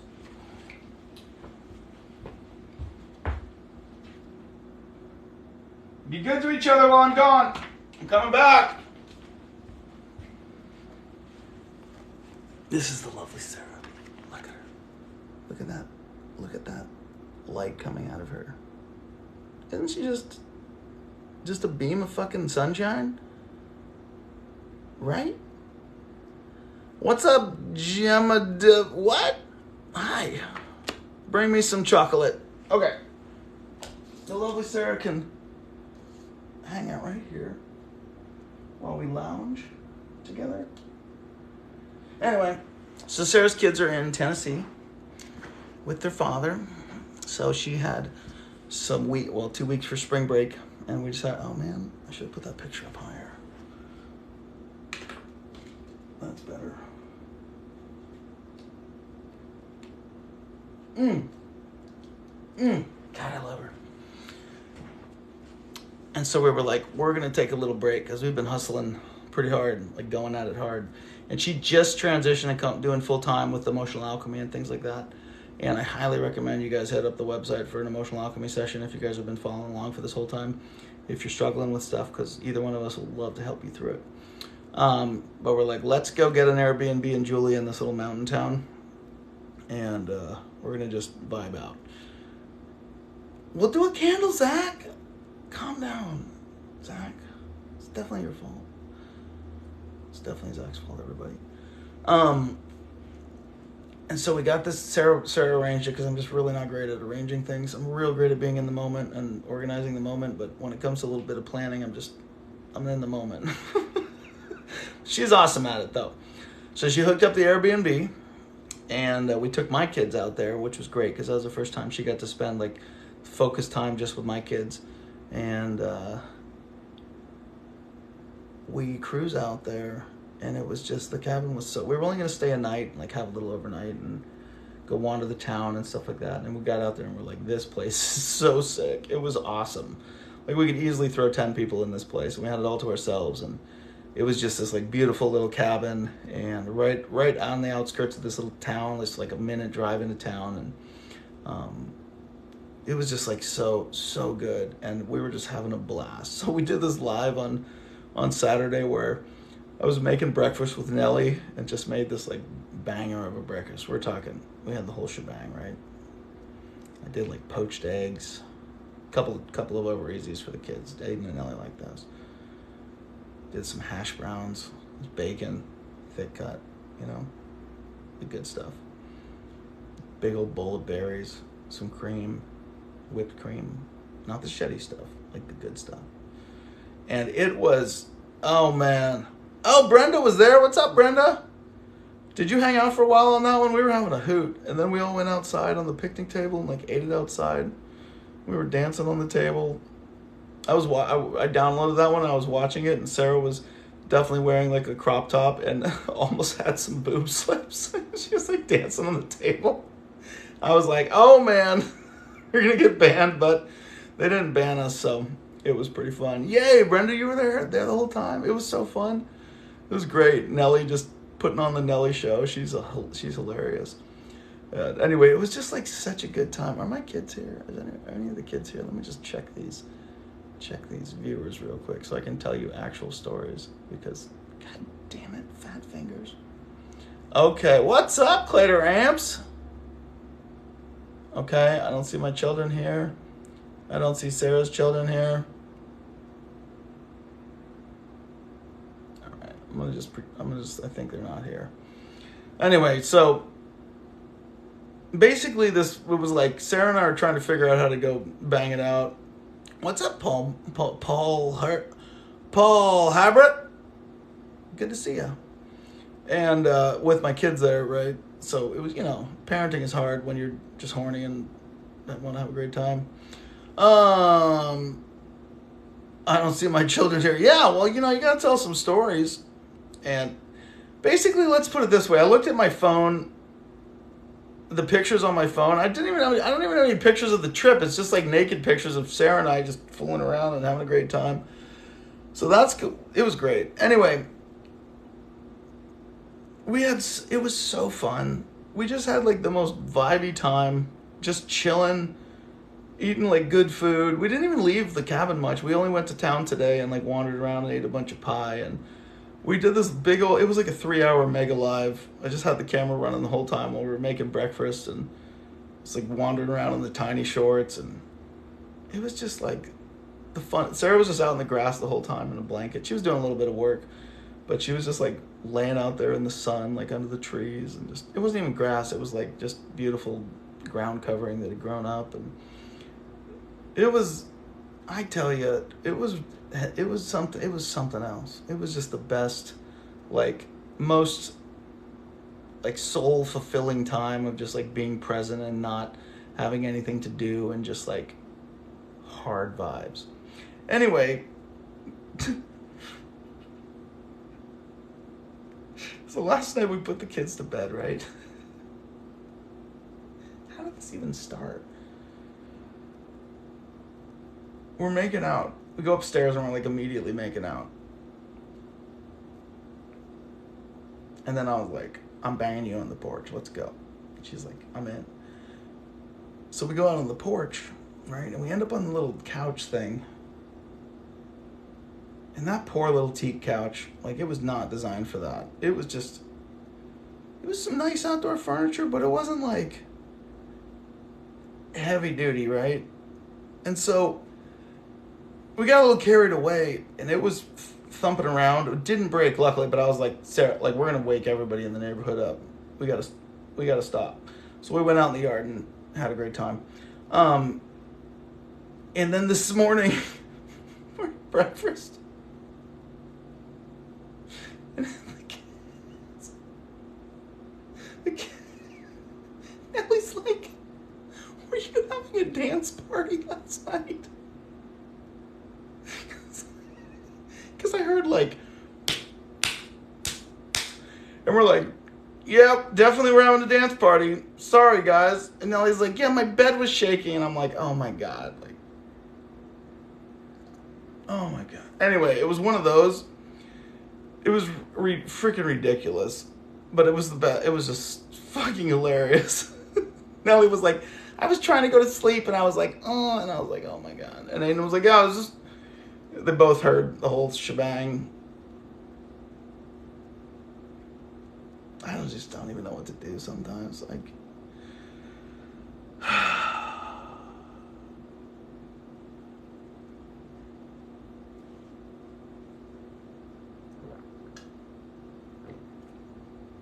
parent life. I'm pretty sure Aiden knew what was up. I mean, he's 13, but he's got to learn. But we did get some cigars, actually. Speaking of spiritual stuff, I haven't had a cigar in years. Years. I used to really like them. Yeah, kids gotta learn. Yeah, we're animals, Brenda. It's something else. We have such good... Here's the thing. This is what we do. So we, Sarah used to like, in college, she used to like smoking cigars with a couple friends, which I didn't know about her. And I was like, really? And we were like, let's get some cigars. Hear that call? I just took a call in the middle of a... Oh, we're back. You guys still here? I just took a call from Sarah, and we're still on live. Look at that. Could you guys hear anything? Tell me if you could hear anything. We lost some viewers. Sorry about that. I took the call from Sarah. I could still see you guys. Okay, that's good. We weren't talking about anything dirty, but she was like, oh, you're on live. I'm sorry. Anyway, sorry about that, guys. Sorry. She was just doing a session with one of our clients, and she really wanted to talk about it. But we're going to talk. Man, that would have been fun if you guys could have heard the conversation, too. But TikTok's not that smart. At least it didn't drop the connection. That's good. Thanks for hanging out still, guys. Sorry about that. Anyway, yeah, Sarah just had a session with a local woman. She did a little bonfire session down at the beach. And I love it. Like, if any of you guys, any of you gals, what I meant to say, are struggling with, like, full embodiment as a woman, like, feeling, like, fully, like, at home in your body, in life, and, like, all of, like, the feminine essence, like, get a sesh with Sarah, because she is so embodied. Like, she just flows through life in the most beautiful way. It's incredible. So she just had a session with a local woman, and I'm really excited to hear about that one. So that was cool. Anyway, so we got some cigars. Like, we were like, we didn't feel guilty about it, but we're like, you want to do it? And I was like, yeah, let's do it. So I haven't smoked a cigar in years, and I got some punch, something or another. I can't remember. But it was so good. I was like, maybe I'm gonna start smoking cigars again. I'm gonna do like spiritual TikToks, like smoking a cigar just to fuck with people's minds. It'll be great. So maybe, who knows? Who knows what'll happen? Life's a thing, you know? All right. Where were we? Oh, I want to tell you about how to keep a beautiful, open connection in a relationship. Because Sarah and I have been practicing this, like, full acceptance, love thing in the relationship. And it is the best relationship I have ever been in my life. And both of us are just, like, so right there in it. So it's like this. You just accept that person in any way that they are, no matter what. Full acceptance of them. However they're feeling, whatever's up, anything. So if they have like a feeling, you know, processing something, you just let it happen, you know. Nothing is taken personally. Nothing is taken as a personal slight at all. We both are practicing like radical emotional responsibility if we're triggered by something, which I've gotten triggered by a bunch of things in this relationship because it's so extremely like deep and meaningful that it's like, you know, you have attachment. There are natural human things to do. But I'll have things come up, a feeling come up where I feel like Sarah feels a certain way about me, and I go, no, Sarah doesn't feel that way about me. That's me feeling that way. And I'll do my own little emotional alchemy shit and work into it and figure out why I'm feeling that way. And it's all just from past trauma stuff, from my ex and things like that, and life and things. And it's never anything to do with Sarah. She has things come up from her things, her own triggers, and we'll talk to each other about it. Say, hey, like I'm feeling this way. I know I got this thing coming up. I know it's not you, but I'm feeling this way. And the other person is like, oh, like tell me about it. Like that's cool. Like, and you end up not, there's nothing like taken personally. It's just full acceptance of the other person in the moment. So even if you're triggered, you're feeling like, oh, this person feels this way about me, you just absolutely don't go with what's in your head and you go with what's in your heart. You like feel into the other person. Like, no, I know who this person is. Like I fully accept them and I know what their heart is and what, you know what I mean? Like that. Anyway, you end up just building more and more intimacy. You end up building more and more connection and more like depth of the relationship. And it's just been getting cooler and cooler. Like both of us are like, this is fucking awesome. Like it is the raddest thing. And it is, oh, you feel it on a garlic bread level. Damn. I'll have some tea to that. So here's the trick though. You're like, well, how can I find a partner that's going to do that? It feels it on a garlic bread level. That's like one of the deepest levels, you know what I mean? Like with a feeling when you're eating some tasty garlic bread. Yeah, it's Sarah got this for me. You got this. Now I know it says you got this, but Sarah got it for me. It has a big gold handle, flowers all over it. She knows what I like. Ooh, Fijian kava, huh? I had a little kratom today. Maybe an hour or two ago. I definitely feel, as I feel into it, I'm like, yeah, I feel a little bit of that. Yeah, I like the pretty mug. I actually really like flowers and stuff. It's funny, I was talking to Sarah about this today. In my past relationship, I was very, with my ex, I was very like, kind of diminished. Like, she just sort of like disdained, like kind of like despised, you know what I mean? Like, I did not feel good in myself with her. She did not support me like emotionally. It just kind of made me feel shitty about myself because she didn't feel good about herself. Like I don't mean that in any nasty way about her. Like I have all the compassion for her. Like she did not feel okay within herself, and then that pushes it. Anytime we don't transmute our wounds, we transmit them to others, our pain.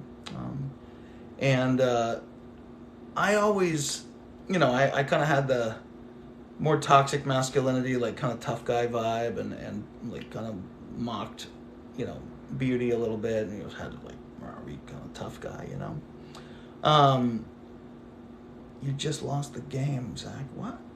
What game? You can't lose a game. But I realized even today, I told Sarah, I was like, I want to go get a mani-pedi. I think that'd be sweet. I want to go take care of my nails. Nellie painted my nails silver the other day. This a couple weeks ago. There's still a little bit on there. And I was like, I want to go get an actual manicure pedicure. I've never done that. And I really thought in myself, I was like, yeah, I actually want to do that. I want to take care of my body and make my it feel nice. And I never could do that before. I never had any desire to do that because I didn't feel good about myself. I didn't know how to love myself. I couldn't appreciate something like some beautiful mug with some flowers on it. And I think it's kind of funny because I just love fucking with people's head. Because it's like, here's Daniel in this masculine form, running around with a flower behind his ear. I got some flowers up there behind me. Here, I'll pull them down.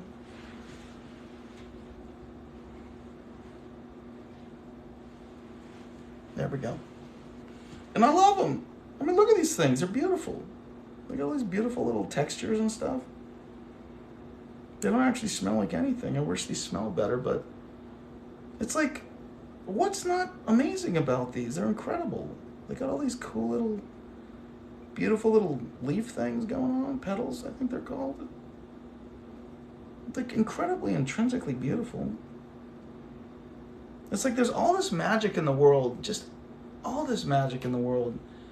It's just waiting to be discovered as soon as we get out of our heads. And as soon as we get out, oh, thank you, Becky. You know what I like. As soon as you get out of your, the fears of being yourself, of doing the things that you want, of appreciating the things, there's so much magic in everything. And all you got to do is take a look at it, you know? Could I ask you if you were coming on to new responsibility? That was a lot. How you adjust? What? Let me just work that back. Could I ask you if you were coming on to new responsibility? That was a lot. How do you adjust without? Okay, if you're coming some new responsibility, that was a lot. How do you adjust? I don't know. If you took on some more responsibility, just be like, here I am. Let's try this out. Don't take it so seriously. It's almost like the slow is smooth and smooth is fast. My mid-20s experience, I'll talk about that. It's when you can slow it down and not be like, oh fuck, I got all this responsibility. And you be like, all right, here I am in this moment. You smooth it out a little bit. Not be like, oh, I have to be so responsible. Just be responsible. Be the thing. Do the thing. Then you're not freaking out about it. And it's it takes care of itself. Just be in your moment with it. You know, if you took on some more responsibility, just do that. Don't make it oh, I gotta be responsible. Just make it a game. Just have fun with it. Enjoy it, you know? Don't forget to smell the flowers. Even though these don't smell good. They don't smell like anything. Why don't Gerbers smell? I don't know. Nobody knows, but they're beautiful. Look at these. Those nice. Look at that.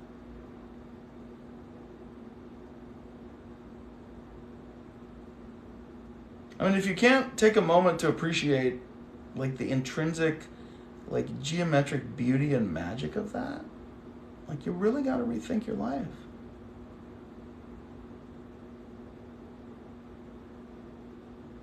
It's phenomenal. I never used to be able to appreciate that. It's just too worked up, everything's got to be a certain way, and you know, I have my own I gotta uphold some level of masculinity or toughness or something. I can't appreciate that, and it's man, I'd have a man off with any dude. I'll fight your ass.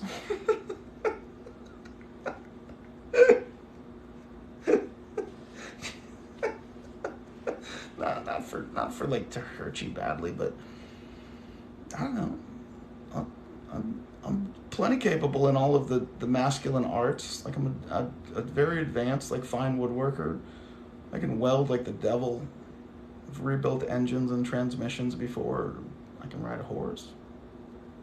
I have multiple fine knives. Can shoot guns, great. I'm great at guns. I sold all my killing guns. I used to be more into guns. I just couldn't get behind the whole gnarly ones. More fun target stuff now. But I don't know. It's you can have all the things. You just got to get over yourself and just be in your moment with it. And it's all good, The fact that we're here to experience life is beautiful, yeah. Even if it's bad, it's still something beautiful. That's the thing, though. Bad is just the perspective. I've had some shit go down in my life. Some heavy, heavy shit. Some real gnarly stuff. And I was all worked up about it. And on the flip side of it, on the other side, I'm man, without that bullshit, I never could have arrived at the space that I'm at. I never could have been in this space of beauty without all of that pain. It's working on it all out, Oh yeah, I've been paintballing. I love paintball. I haven't played in years, but that's super fun. Definitely have got some nasty ass welts from that. Oh man, who was that? Adam. We were playing a game at this camp I was working at. I was so hyped up. I think I shot him 17 times as I ran past him. He literally it was just it was regular, it was a single shot or semi-automatic. And he's dude, did you have an automatic? I was no, it's just regular. Because I was just, as I ran past him, I landed that many shots on him. It was so funny. He had bruises all over the place. Oh man, anyway. Okay. I've not done a float tank, but I want to do a float tank. I probably want to take some mushrooms and then do a float tank. I think that would be really fun. I've not done it, but I've definitely got into float tank states and meditation and stuff.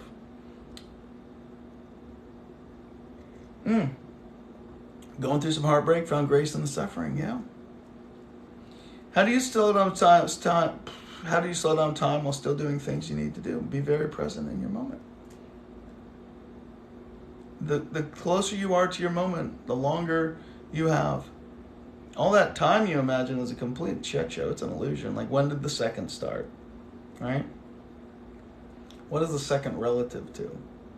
You just perceive time going by on a linear scale, but it has nothing to do with a linear scale. It has to do with the exact moment you're in, and everything works out from there. So if you want your time to be meaningful, smell the flower. Even though these don't smell. I'm just doing it for show. It's like a example here, a live, just do everything with meaning. It's chop wood, carry water. If you got to do some work, do it meaningfully. Don't be oh, this fucking work. Once I'm done doing work, then I'm going to have fun.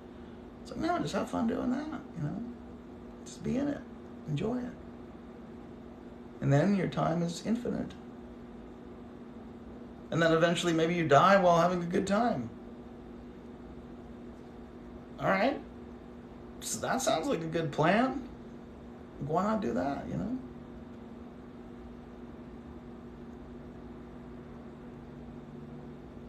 Honestly, when it comes to the deep stuff, all the quantum mechanics and things like that, time's a total shit show. It doesn't exist. Hate to break it to you, but it doesn't exist. You're just imagining it. Oh. My elbow's falling asleep from lounging. We're gonna go back this way. Is that cool? Can we do that? Oh, you can see the flowers there? Yeah, right? Think about that. Everybody wants to go out in a meaningful way and die while you're having a good time, so why not just have a good time all the time? And then eventually, overcome fear of rejection. I like this. Well, how could you, in a perfect moment, in absolute perfection, be rejected? What is your concept of rejection? That you need something? Are we talking about, okay, Jack Briller, are we talking about like relationships here? Like, I want to have a relationship, but I fear being rejected by that person?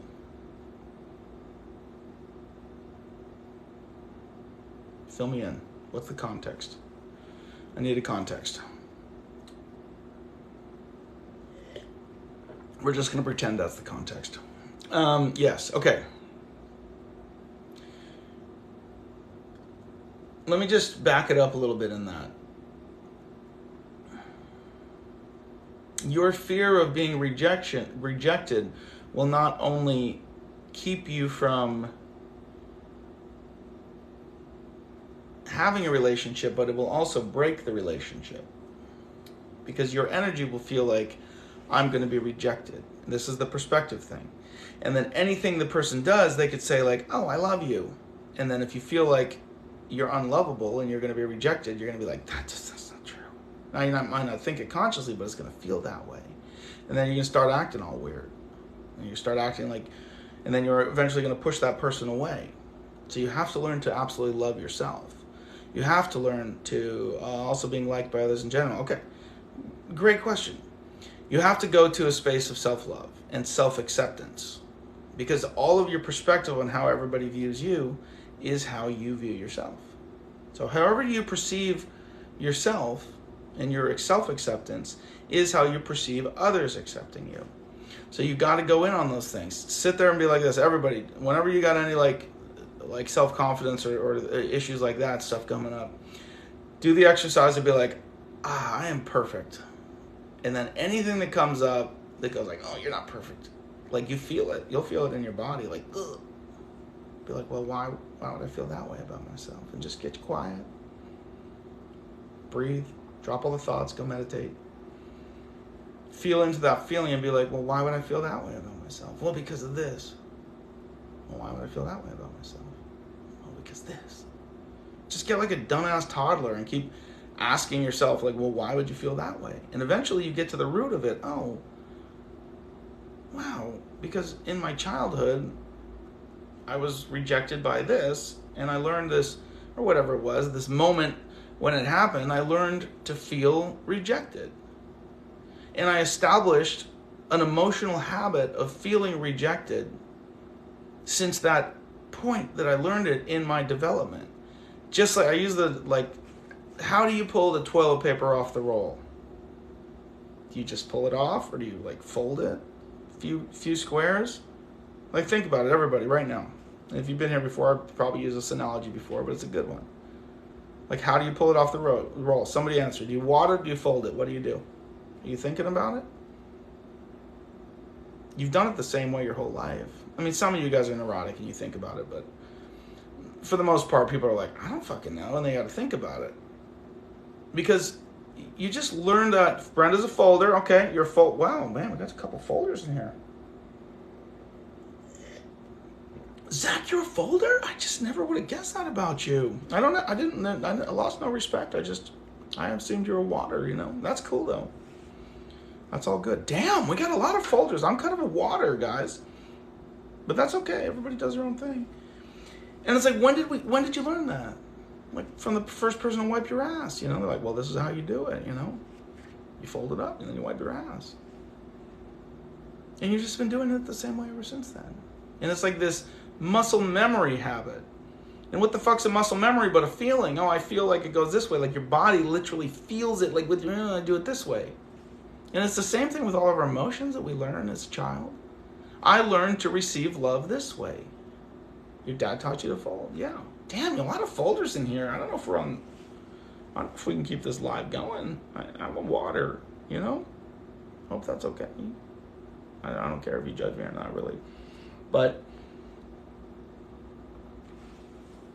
it's just like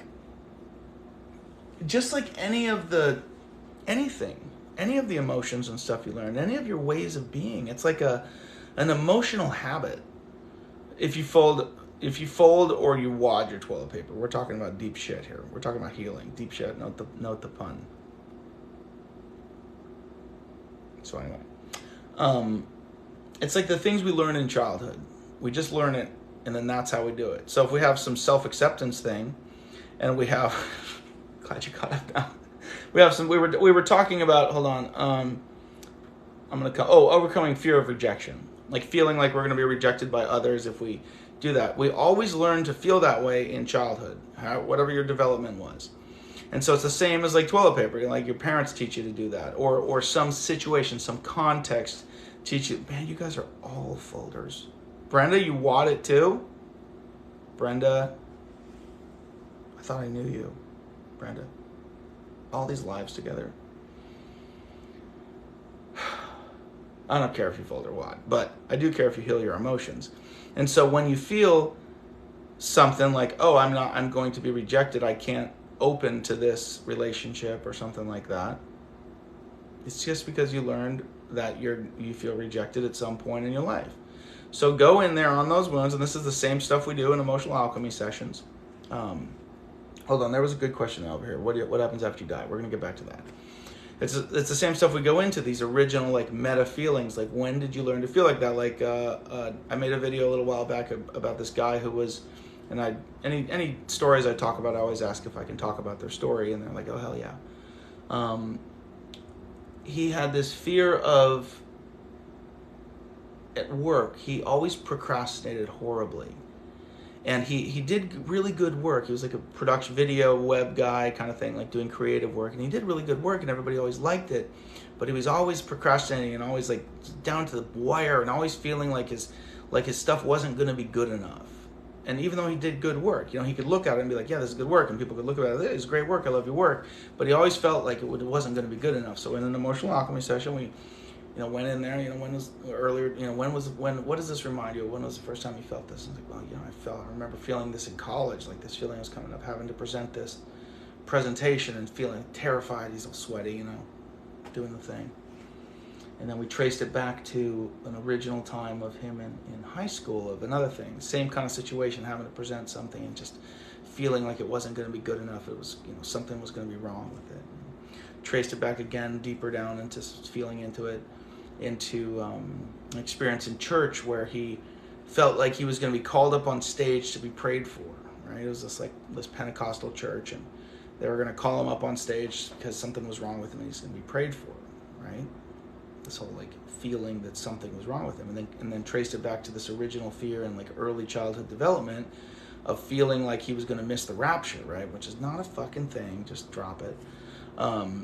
Of feeling like he was going to miss the second coming of Christ because something was wrong with him, and he would be playing in his room by himself, playing some Legos or something, and all of a sudden he wouldn't hear his parents, and he would just have terror in his heart, like I missed the rapture, and he'd go running downstairs to find his parents that are out in the backyard or something, and he was terrified, and it was so traumatic for him as a young child to feel like I've missed the rapture. He always felt since that moment that, oh, something is wrong with me, I'm not good enough. And so he established an energetic, emotional habit of feeling not good enough in childhood, which went all the way into his professional career as a grown-ass man, feeling like it's not good enough, which then was causing him to horribly procrastinate because it was always like, I'm not good, and then it got down to the wire, and I have to turn it in. Well, here's my project. And it always felt like it was not going to be good enough. And it's the same with the toilet paper folding or wadding. We learn it in childhood, a way of being, a way of feeling, a way of doing something. And then it just keeps going through your whole life. So if you feel like, oh, I'm going to be rejected by somebody, and you can't just kick it, it's because you learned it at some point in your development. And so get in there and ask yourself, well, why would I feel like I'd be rejected? Well, because of this. Well, why would I feel that way? Oh, well, because of this. Well, why would I? And you have to go deep into the pain of it, and you'll get down to the root. Or you can just hit me up for an emotional alchemy session. The lovely Sarah or myself will walk you through the process of doing it and getting down in there and getting these meta feelings of why you feel the way you felt. Because if you ever notice those patterns in your life, you keep doing the same thing over and over again, even the shitty stuff, it's because you learned it at some point in your development, and you've just been doing it the same way, and you're unaware of where these original meta feelings come from. It's just the way your emotions work, All right, what happens after you die? Great question. I don't know. I mean, all we have is right now, so I'm not really worried about that. So yeah, Jack, you got this. And hit up my website if you want a little sesh for emotional alchemy. I love doing that stuff. It's like the jam. I'm gonna friend you.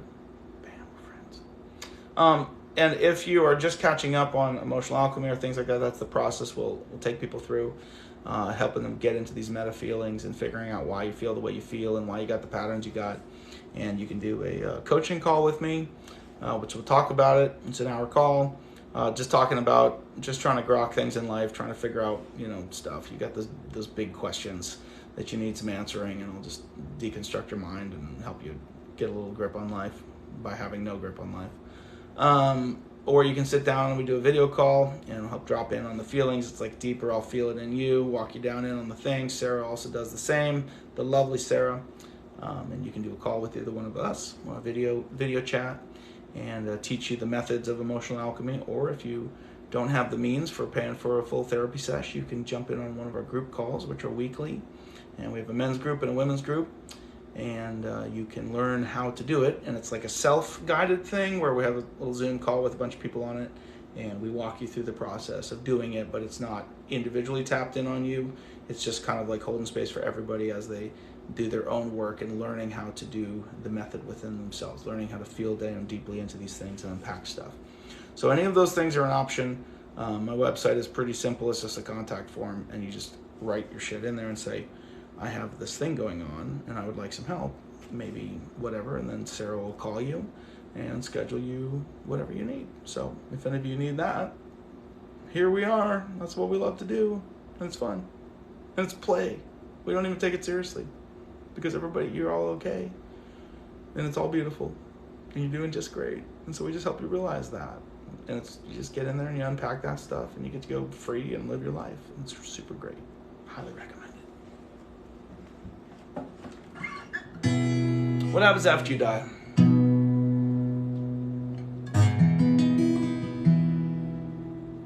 Well, the most compelling things that I've read about that and or felt into, and I have felt into this on a couple occasions, is reincarnation. I hate to put any like dogmas out there and say this is the way it is, because even what we perceive of as reincarnation is still a perception of our ego. But I read this one book called Life Before Life, which had over 2,500 university studies from some university, I can't remember the name, where they had gotten in contact with families who had a child that had under the age of 3 that had, saying some weird shit like, you're not my mom, or where's my wife, or this isn't my house, things like that, where they had something going on. I was like, what's up with this kid? And then they used the information that child provided them to go find the house they were talking about, go find the town they were talking about, go find the gravestone of the person they were saying they were, finding a hidden safe in a wall, stuff like that. Like information from a child who was still in that like in-between land. And there was over 2,500 like solved cases where they actually went to the place this child was talking about, and they found who they were talking about.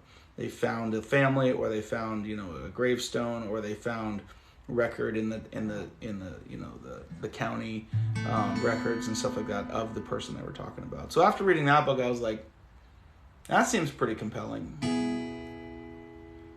So I don't know. Life before life. Yeah, and when it comes to the energy of it, I think that it's all right now, and it's just how we perceive it. It's really hard to understand, but if you want to believe it or not, it doesn't really matter to me. The way it feels to me is everything is happening at the same time, which is why we only have the moment. So maybe we just keep living new lives and having new experiences. I think that there's an element of energy where it's all perception, like it's all at once. It's the same as the toroidal field of energy that everything is, from the deepest like atomic level to the universe level, where there's this field of energy, and we can see that, just take it to the individual person, of the toroidal field of energy, which are auric field, and we can see this. There's old radiology images of this. Joe Dispenza has some imagery of this, but we have a field of energy that is us. right? It is an electromagnetic field, and that's what we call an aura or things like that. And it's the same thing that runs in like the nervous system, the chakra system, and it's a field of energy like any magnet. Like if you look in a science book and there's a picture of a magnet, you see the little arrows, boop, boop, boop, boop, boop, boop, boop, and they come out and around, and that's how a magnetic field works, and it just keeps flowing. The electrons keep going around, and it's like an apple core or donut, it just comes out the middle and back around. And so you, being you, are this field of energy. And when you're in center and like heart space in the middle, that's like the center of your creation. It's the Big Bang. It's where everything congeals into this infinitesimal moment and then explodes at the top and comes back around. And it's all on the bigger grand scheme of everything. You could look at it the same way.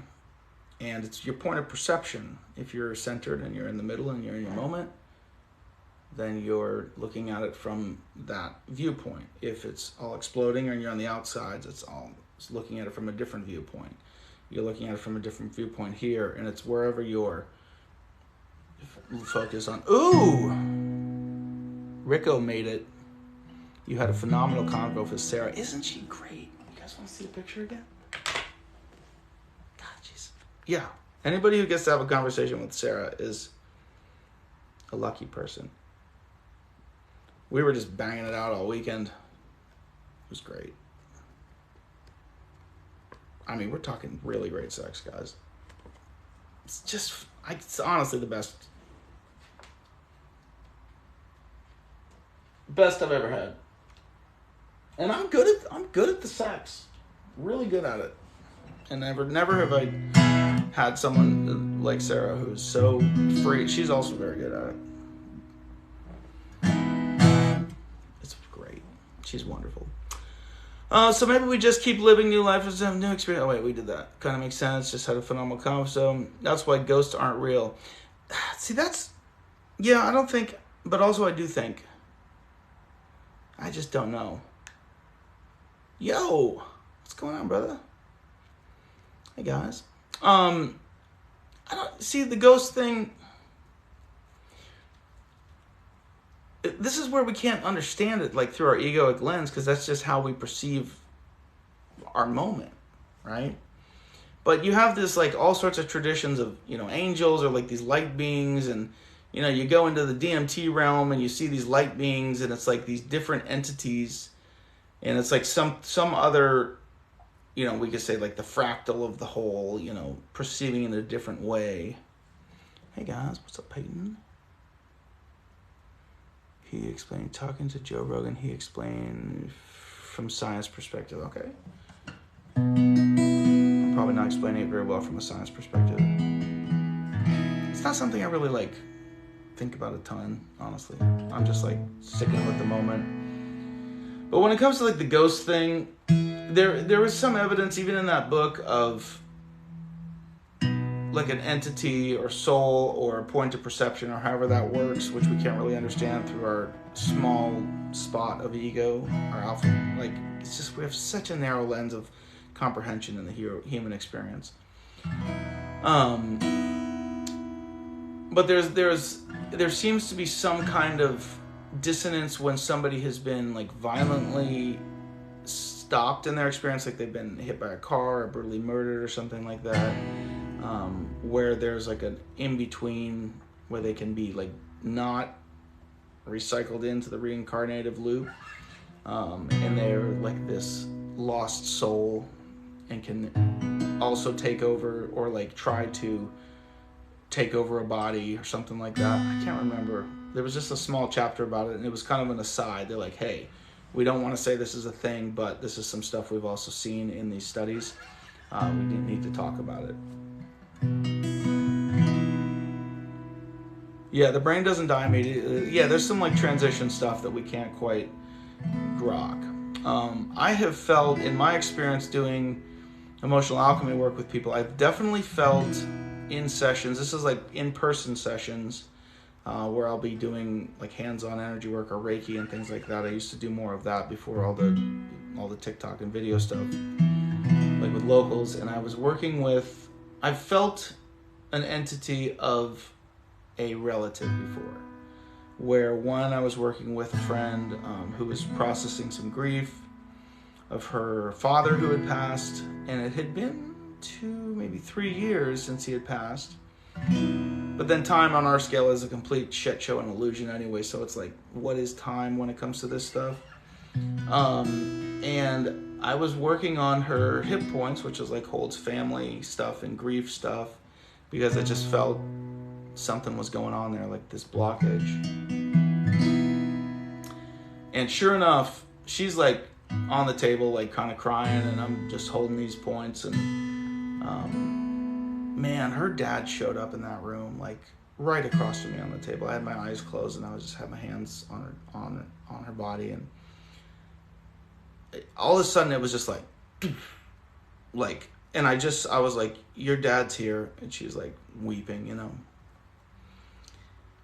It was just her dad's like presence. I didn't see him, I just felt him right there, and it was like this very, not stern, but like protective kind of feeling.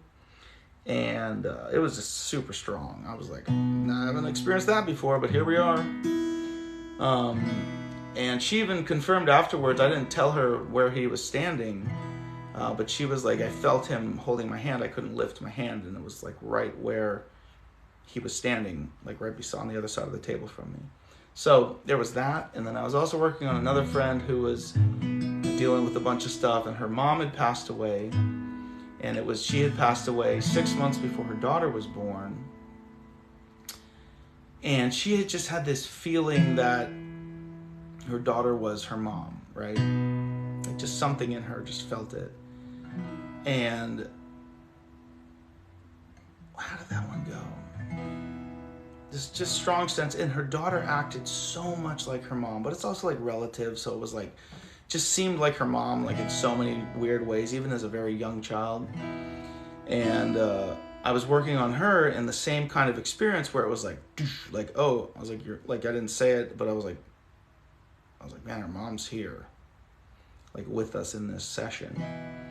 And her daughter was with us in the room because she had custody of her, or she was like full-time mom in her. She was over in the corner of the room, like sitting, like playing on the iPad. And when I felt into it, it felt right where she was. But I was like, okay. And then again, it was like this very strong sense of like, that's her mom. Like the feeling of like her mom, because I had known her mom. We'd been friends in high school. And it was just this very strong sense of like, wow, that's your mom. Like somehow, like the energy of your mom is your daughter in this incarnation. And I talked to her about it afterwards, and she's like, yeah. She's like, it's my mom. Like she knew like something deep down inside. So I've had a couple experiences like that in session work where it was like, you know, it's like some weird shit, but I can't, it's like undeniable for my experience. So, but then again, you know, what is that? It's just somebody's experience.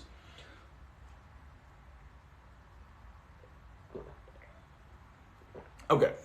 Like collecting a stronger knowledge each lifetime, but no. Oh, somebody asked about aliens. I mean, I think anything's a possibility.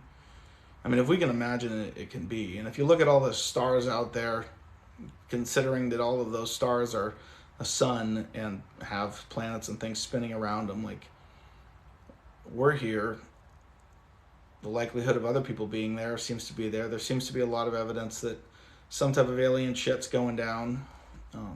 Then again, I don't really believe the government when they announce stuff, because it always seems like it's some kind of misinformation campaign to keep everybody distracted. So, I don't know. Seems highly likely. It's just probably not how we perceive of it.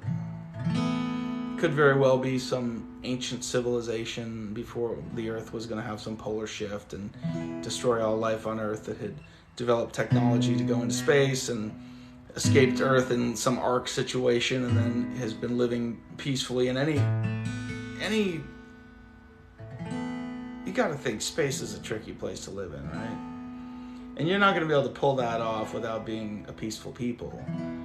And so it could be a very situation like it's just humans that flew off to go save humanity, and then the people that were left on Earth went and lived in caves and things like that.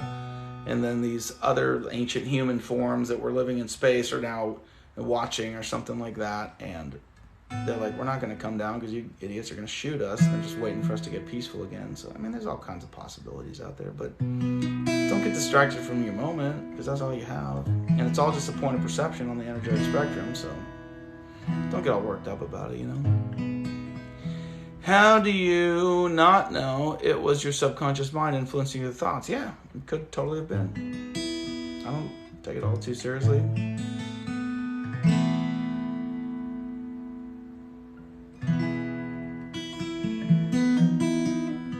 How many life cycles would reincarnation last? Beats the shit out of me, man. Forever. All at the same time. And even as we perceive each other, I mean, you guys see me here talking as this like digital ghost. You don't know if I'm real. I'm just photons on your screen and some sound waves coming through your little conductors there on your phones. And the way you perceive me is how you, I mean, I have comments all the time. Somebody comments at like, oh my God, I love you so much, thank you. And somebody's like, you're a fuck show. It's like, well, that's your perception. That's how they feel about themselves. So in some way, I'm them. They're perceiving me as something that's made out of atoms of nothingness, literally empty space. It gets a little weird, you know. All right, have a good night, everybody. Sleep well. If you play Metallica, you're real. I'm in kind of a weird tuning right now. I don't know any Metallica. I could probably play that one. How's it going?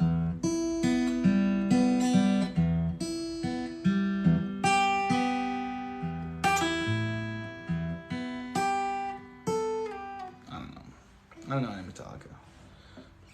Sorry. Am I even real? Only if you want to be. Bree, you're back again now? Nothing else matters. Close enough? You're back. Bree's back, everybody. Bree, we just talked about aliens and reincarnation and a bunch of good sex with Sarah. Not for you guys. That was just me. You missed it. That's what you get.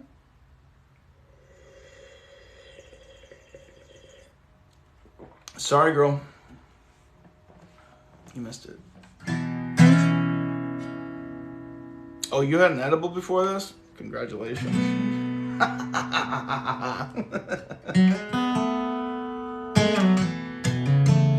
I've been on live for so long. Yeah, how long have I been doing this? I gotta pee bad, and I want to go to bed sometime soon. Because I got a couple calls tomorrow, and I want to be fresh as a daisy. I've been on here for 2 hours, 4 minutes. Yeah, that's a pretty long time. You was with your boyfriend? Why weren't you guys? Oh, you guys were doing the sex, huh, Bree? Doing the sex. Good job. Zach's here, Bree. Everybody's here.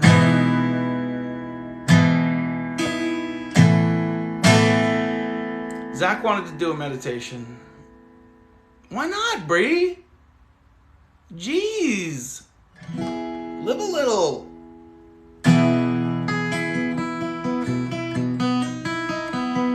Important things in life, you know. Watching a movie, chill. I mean, you got options, girl. Oh, how do you do a session? You just hit up my website. It's just danieltyack.com. There's a little contact form. Say, these are the things that are going wrong with my life.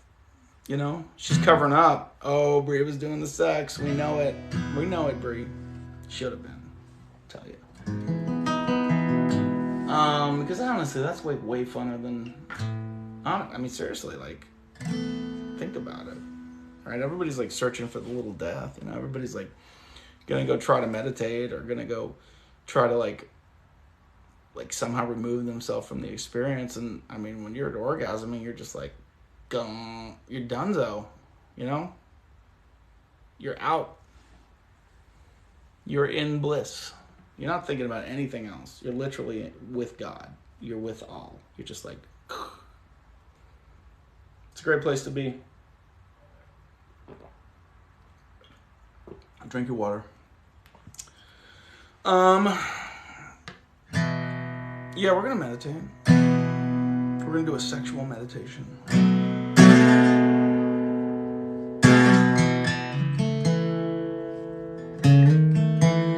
I gotta pee first though. I'm not gonna be able to meditate with this much urine in my bladder. It's just not gonna work. It'll be like a 2-minute meditation. And I'm like, I'm done. All right, everybody, talk amongst yourselves. I'm gonna go pee, and then we're gonna have a nice meditation together. And you guys, listen. During this moment of the live, which is it's still live, but it's not very exciting because I'm just gonna be not on screen. I want you to do this. Everybody get some water. Self-care moment. Get a little bit of water. Get yourself in a comfortable space. Right? You want to just. It's good if you're sitting up when you're meditating because you can kind of feel a little bit. That's why you do like the yogi like thing. You know, you're getting a little lotus, and it's just it helps your body to feel.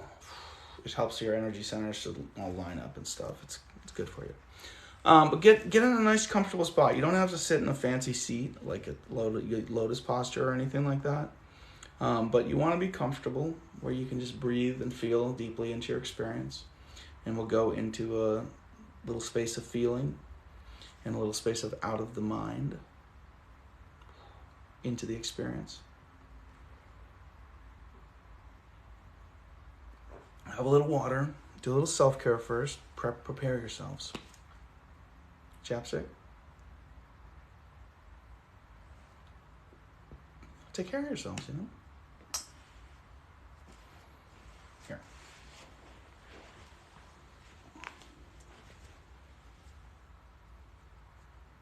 Is that good? Talk amongst yourselves.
You guys being cool? You better be. We're not going to do this. Everybody behaving? All right. Everyone good? I'm going to check this. Yeah? How y'all do it? I'll look at you guys.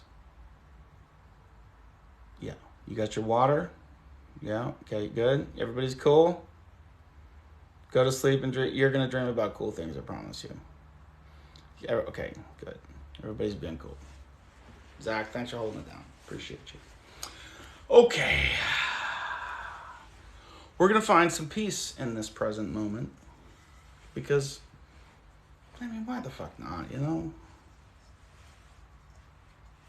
It's just going to be all worked up if not. So take a moment to get comfortable. If you're sitting, this is a really good little thing to do called a Sufi grind. Kind of helps your body like loosen up a little bit. You kind of feel more things going on. So you kind of rotate at the base of your spine, and you breathe in on moving forward, and then you breathe out moving back through the nose. I like to sit, but I've also sat a lot so my legs do it. But I just sit in a kind of modified lotus. I got real thick thighs. So I can kind of get in the real lotus, but my thighs are just thick. A lot of skating and stuff, and so it just kind of hurts me if I'm up like that. But I find it more comfortable for myself to, there goes my sock, roll my bottom foot forward a little bit. I forget these socks. I'm done with the socks. Socks are off, guys. Don't have a foot fetish. That's weird. Actually, it's not so weird. That whole processing center is your brain is right next to your genitalia. So that's why some people have a foot fetish. It's crossed over in their mind. So I just roll this foot forward a little bit. And then I put my other foot right there in the little nook. And it gets this real comfortable spot. So it allows me to, and I like to sit low. So it allows me to kind of roll my hips forward and bring my spine up straight. And then you're just locked in. But it takes a minute to get to that. Like if you haven't done it before, your body's not, you gotta stretch into it, you know? If you can't crisscross, then it took me a long time to be able to sit comfortably like this. So you can just sit straight in a chair. Even if you're like on your couch right now, just sit at the edge of your couch and put your feet flat on the ground. And then do a little Sufi grind action, like, yeah, you can lay down. Laying down is totally fine. You can do whatever you want as long as your body's in like a kind of comfortable neutral state. But just like get comfortable, and if you're laying down, maybe like move your shoulders, kind of like stretch it out. You can do Sufi grinds the other way. Usually you do that for a little bit first, but just for example's sake, breathe in, breathe out. Breathe in, breathe out. Just kind of loosen up. Because your whole body, all your nervous system and things, like that's all the signals traveling. And so you get a little bit of resistance built up when your body is stagnant. So you can kind of feel your feelings a little bit better. You can just feel all the stuff a little bit better. You can feel yourself kind of zen out a little bit better if you're in a nice posture. So here we go, guys. Let's meditate. When you breathe, and this is important, take long breaths. Breathe all the way down into your belly, expanding the abdomen. Like, you've ever seen a baby breathe, laying on their back, their little belly's going, it's not the chest, but in society we're like, oh, suck the gut in, you know. We just fuck ourselves up. So the whole idea of expanding the belly is letting your diaphragm drop down lower so your lungs get more air in them.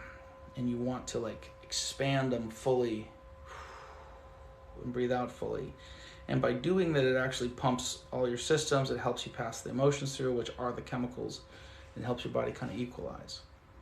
Yeah. So when you breathe down deep in. Just breathe in. Nice long breath, and breathe out.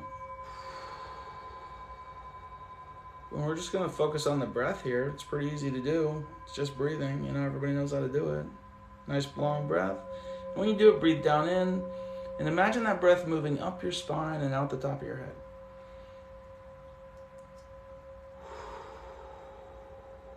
So let's just focus on that. Breathe in.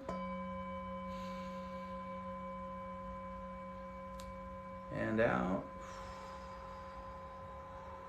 Longest breath possible. Breathe in.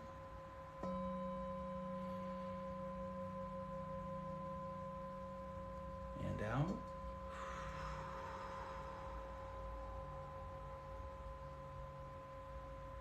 Breathing in.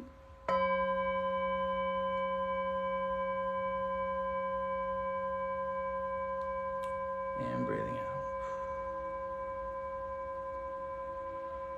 Just keep doing that. Nice long breaths. And on every out breath, I want you to take any feelings you're having in your body and just breathe them down. Just imagine them going down into the earth. Just drain them out. Any tensions. And if you have some stiffness in your back, don't worry about it. Just breathe it out. Feel that tension and just like allow it. If you got any tightness in your body, just breathe it out. Like you're placing your awareness on it and imagining it going out with the breath. And each breath out, I want you to take any thoughts you're thinking and let them go as well. Nice breath in.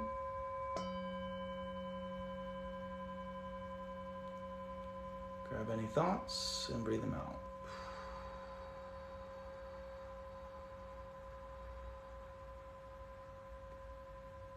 And breathe in.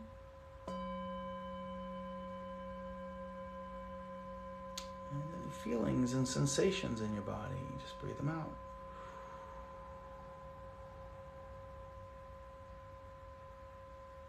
Nice long breath in.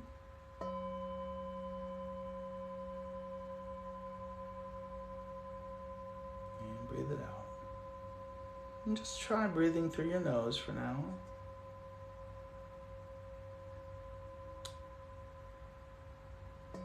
Nice long breath in.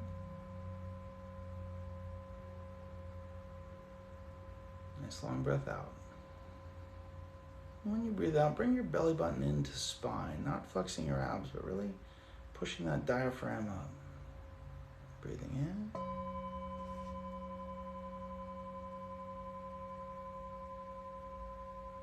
And breathing out. I want you to relax your butt. Just your pelvic floor, your hips area. Relax your jaw.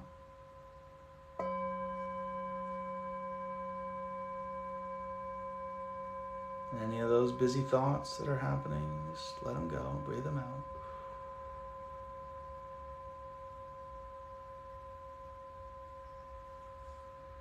There's no magic to it, you're just stilling your mind, that ego, that perception. Allowing yourself to feel a little bit. Just breathe those feelings down, becoming aware of your body. Go ahead and place your hand on your heart. See if you can connect with your heart.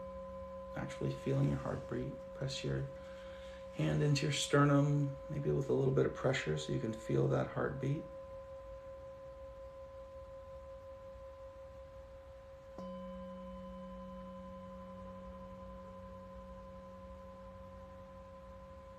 Nice long, deep breaths.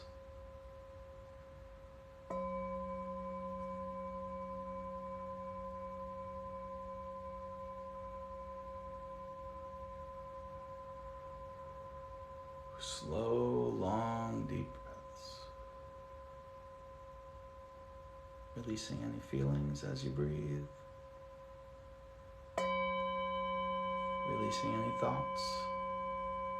And you'll find another layer of thoughts behind the thoughts that you just let go of, and that's okay.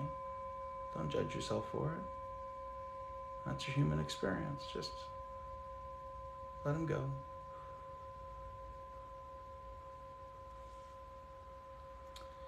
Go ahead and close your eyes if you don't have your eyes closed, and maybe roll them back in your head a little bit. Look to the blank space behind them.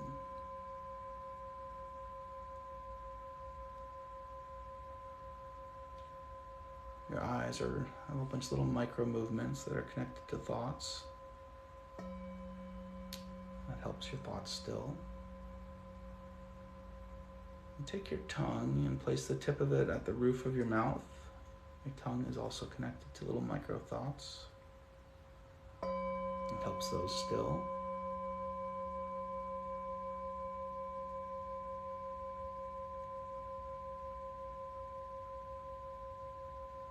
Breathing in slowly, long breaths all the way from your root, all the way up to the top of your head. Breathing out fully. Feeling your heartbeat.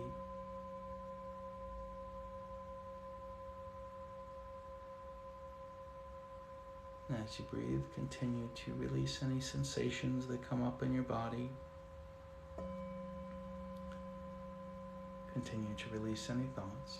Just allow the breath to come in and out. Nothing fancy, just breathing.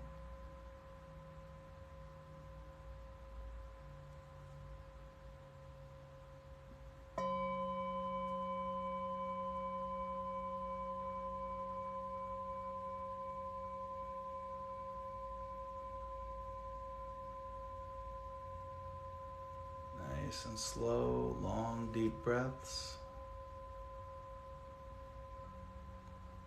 Nice and relaxed, releasing any feelings, releasing any thoughts.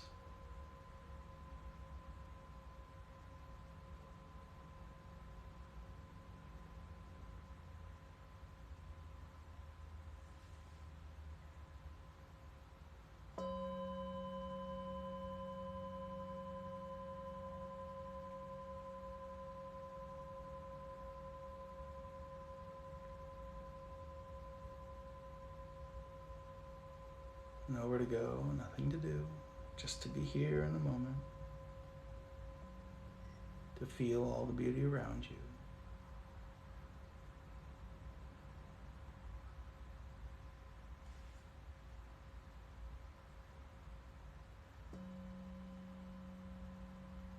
Continuing to release the thoughts that come up, the anxieties, the worries, the little voice in your head.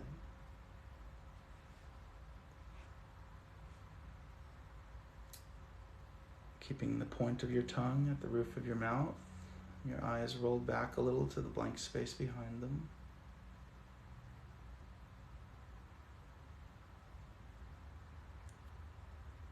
And each breath, I want you to imagine a beam of light going down into the center of the earth. And on each breath, I want you to pull up some fresh, clean, beautiful energy up, all the way up your spine and out the top of your head.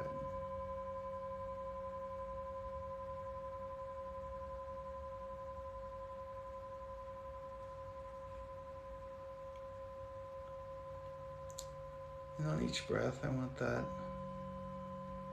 vision of light to clear that blank space behind your eyes and just allow it to turn white.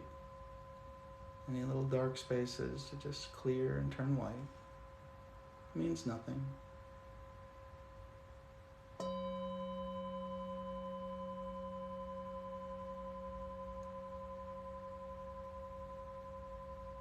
Just breathe and allow that to flow through.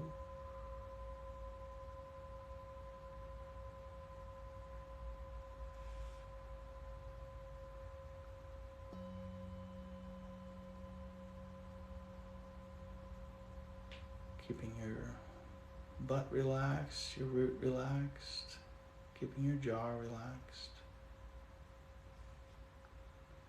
keeping your tongue pinned at the top of your mouth, clearing that blank space behind your eyes.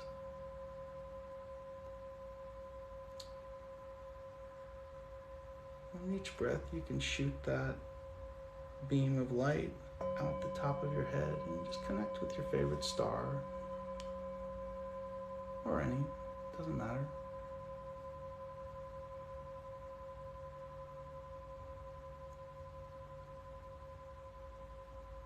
Just imagine that flowing through you,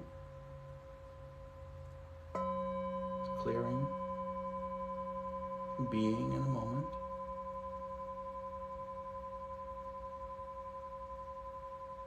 Any thoughts or feelings come up, just breathe them out.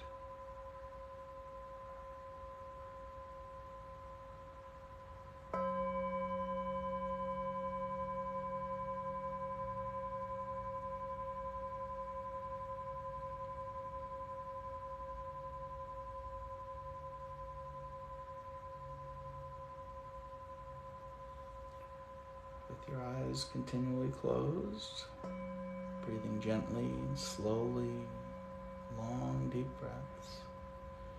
Bringing that energy up through, traveling up your spine, out the top of your head.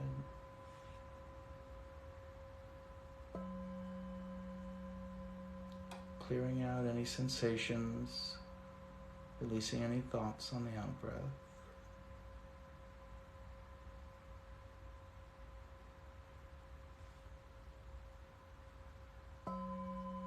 Just a moment of being, a moment of stillness, a moment of connection.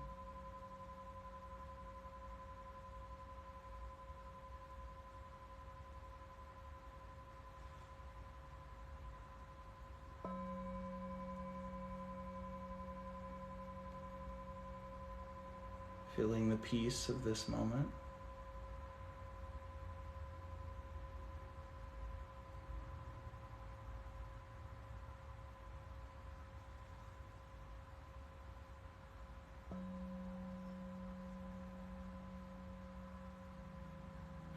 breath move through your body.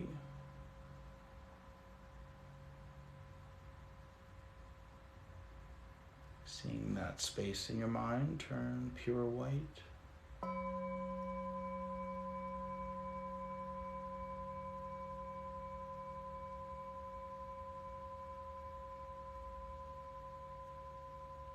Releasing any sensations.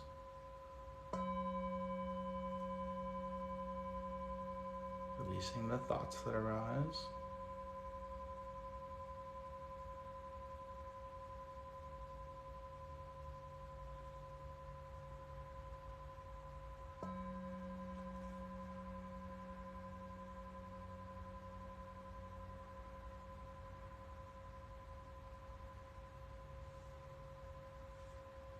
Allowing yourself to be.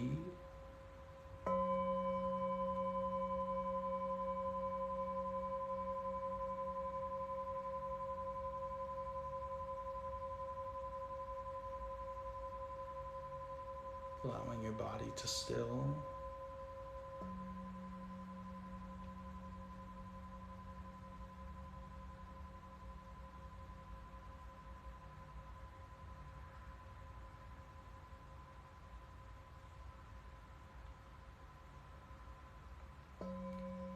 Allowing for the peace that is always there, just under all those thoughts, all those feelings, and all those sensations.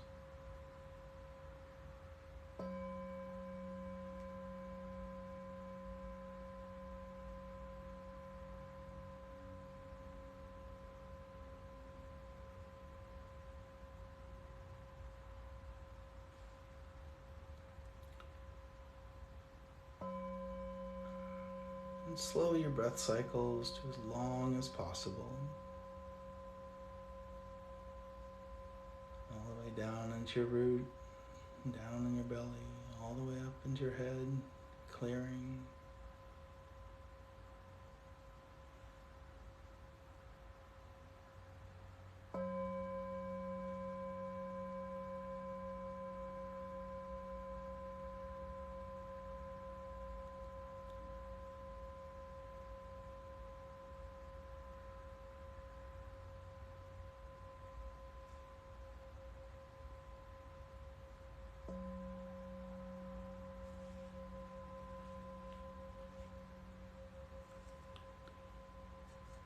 Continue to breathe.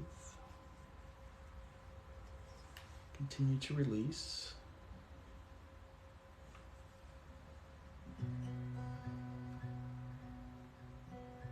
Just take a little moment there.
first time meditating.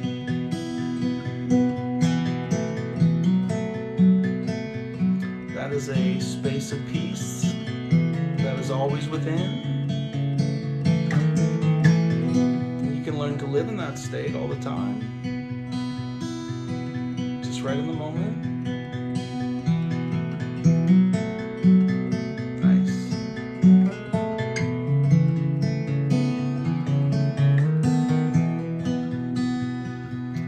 Little secret tip there. That state of releasing in the body is also releasing the feelings of the mind. It's just stay in presence in a relaxed state. And you can learn to let those feelings go and to be in that state all the time and go about your life doing all the things you gotta do while staying right there. It takes a little practice, but you can condition your nervous system to do it.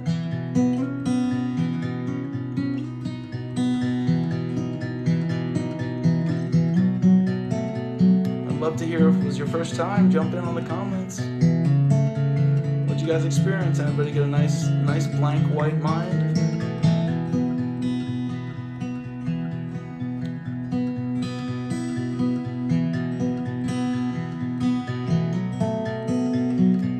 Feeling of, I don't know, nothingness is a feeling of everythingness, because it's a feeling outside of the ego. It's a feeling outside of your demands of how things should be. And when you're there, you get to create whatever you want.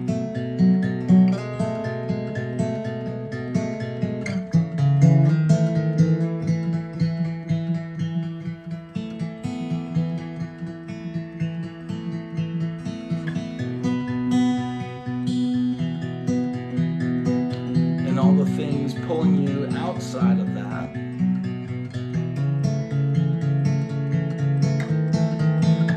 yeah, all those negative feelings that you're releasing as you breathe out are actually the hormones in your body that have triggered from your endocrine system leaving, flushing out of your system.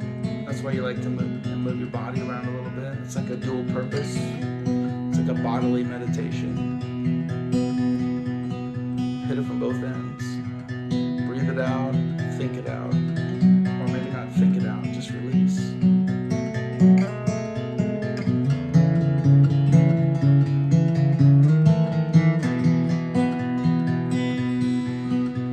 How's everybody doing? Y'all ready for bed now?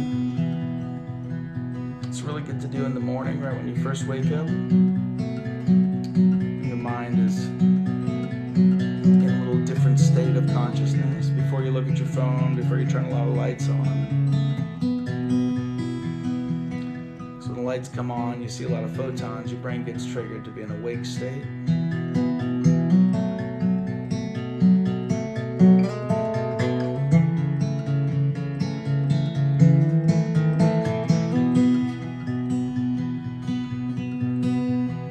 Glad you guys dug it.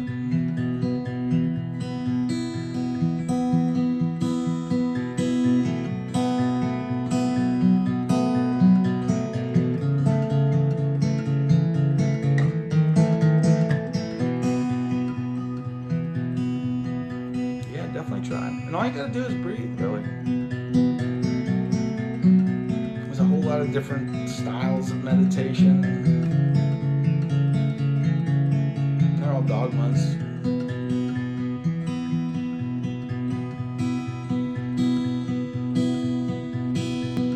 I like that. Yeah, don't bring the negativity to your pillow. There's no one way you have to do it.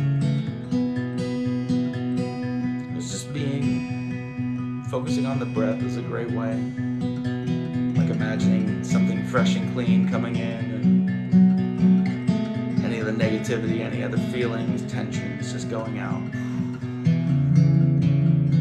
If you find some sticking point in your body, some negative sensation, just Focus on that for a little while. Just breathe it out, even if it's like a tension in your back, and you'll feel it like disappear.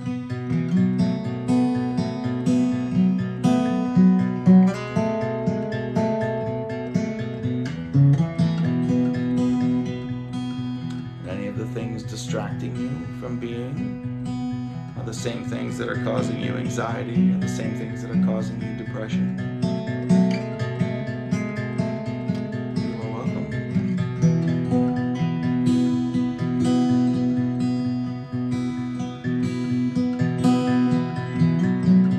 Alright, everybody, take a big breath in. Everybody hanging out here, 24 of you. A lot of you guys have been here for a long time.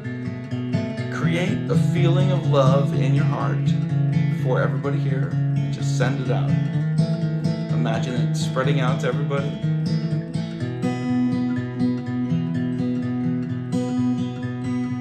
Just breathe in. Just a sensation of love. Send it out.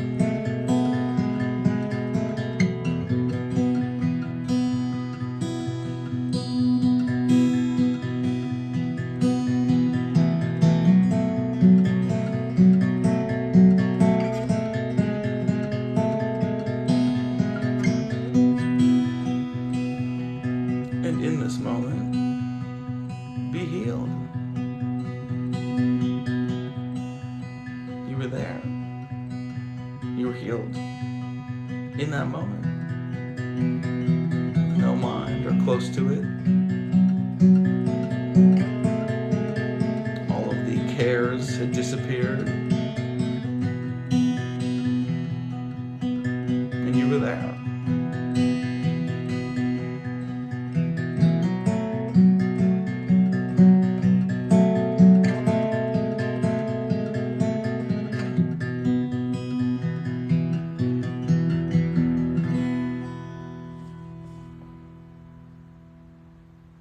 I'm gonna go to bed, guys. It's been fun.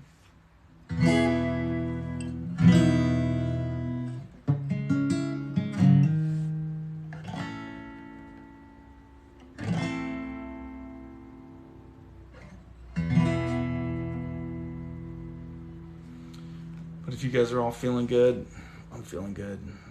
That was nice. That was a good time. How long have we been going here? Where's my time? Oh, 2 hours, 42 minutes. Yeah. All right, gang. It's been fun. It's been real. It's been real fun. Hope you guys have a lovely day tomorrow. Make sure to create that sensation of peace within yourself. Create that feeling of love within yourself for others around you, because it feels good. Why the fuck not, huh? Why hold on to all those negative sensations? Why hold on to all those demands that other people make you be okay when you can just be okay?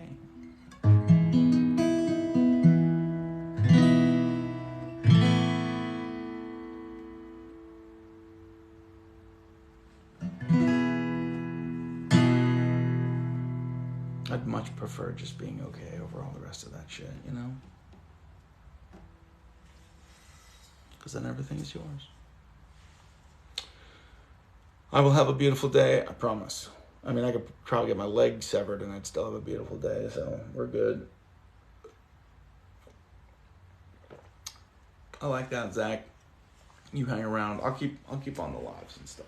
I'll keep doing my thing. I'll keep doing it because it feels great. Like, the more I give in love to other people, the more it feels good within me, and I mean, why not, you know? Just gotta learn to get over yourself. That's the hard part, really, honestly. And then you're there. It's great. And everything's, you're like, it's all good. All of it. So be healed, motherfuckers. Right in this moment. Voila. See? Bam. Taking requests. What am I taking requests for? Songs? I don't really take requests. I don't know anybody else's songs. I just sort of like noodle around, play sounds that sound nice. I mean, I know a couple songs, but not really. You know. Okay. I'm going to call the lovely Sarah and go to bed. Good night, all. I love you dearly, truly, from the bottom of my heart. If you do not know what it feels like to be loved or accepted, take some of this and soak it on up. You can't even stop me. I'm going to do it anyway, even if you don't want it. Suckers. Yeah. You have no idea. Hey, man. Swami's Beach. Much love. Nice. I love Swami's. Hello from Europe. 7 a.m. Chilling in the tub. Man, that sounds like a great way to start the day. A little nice vibe in the tub. That ain't bad. That ain't bad. We'll see y'all soon.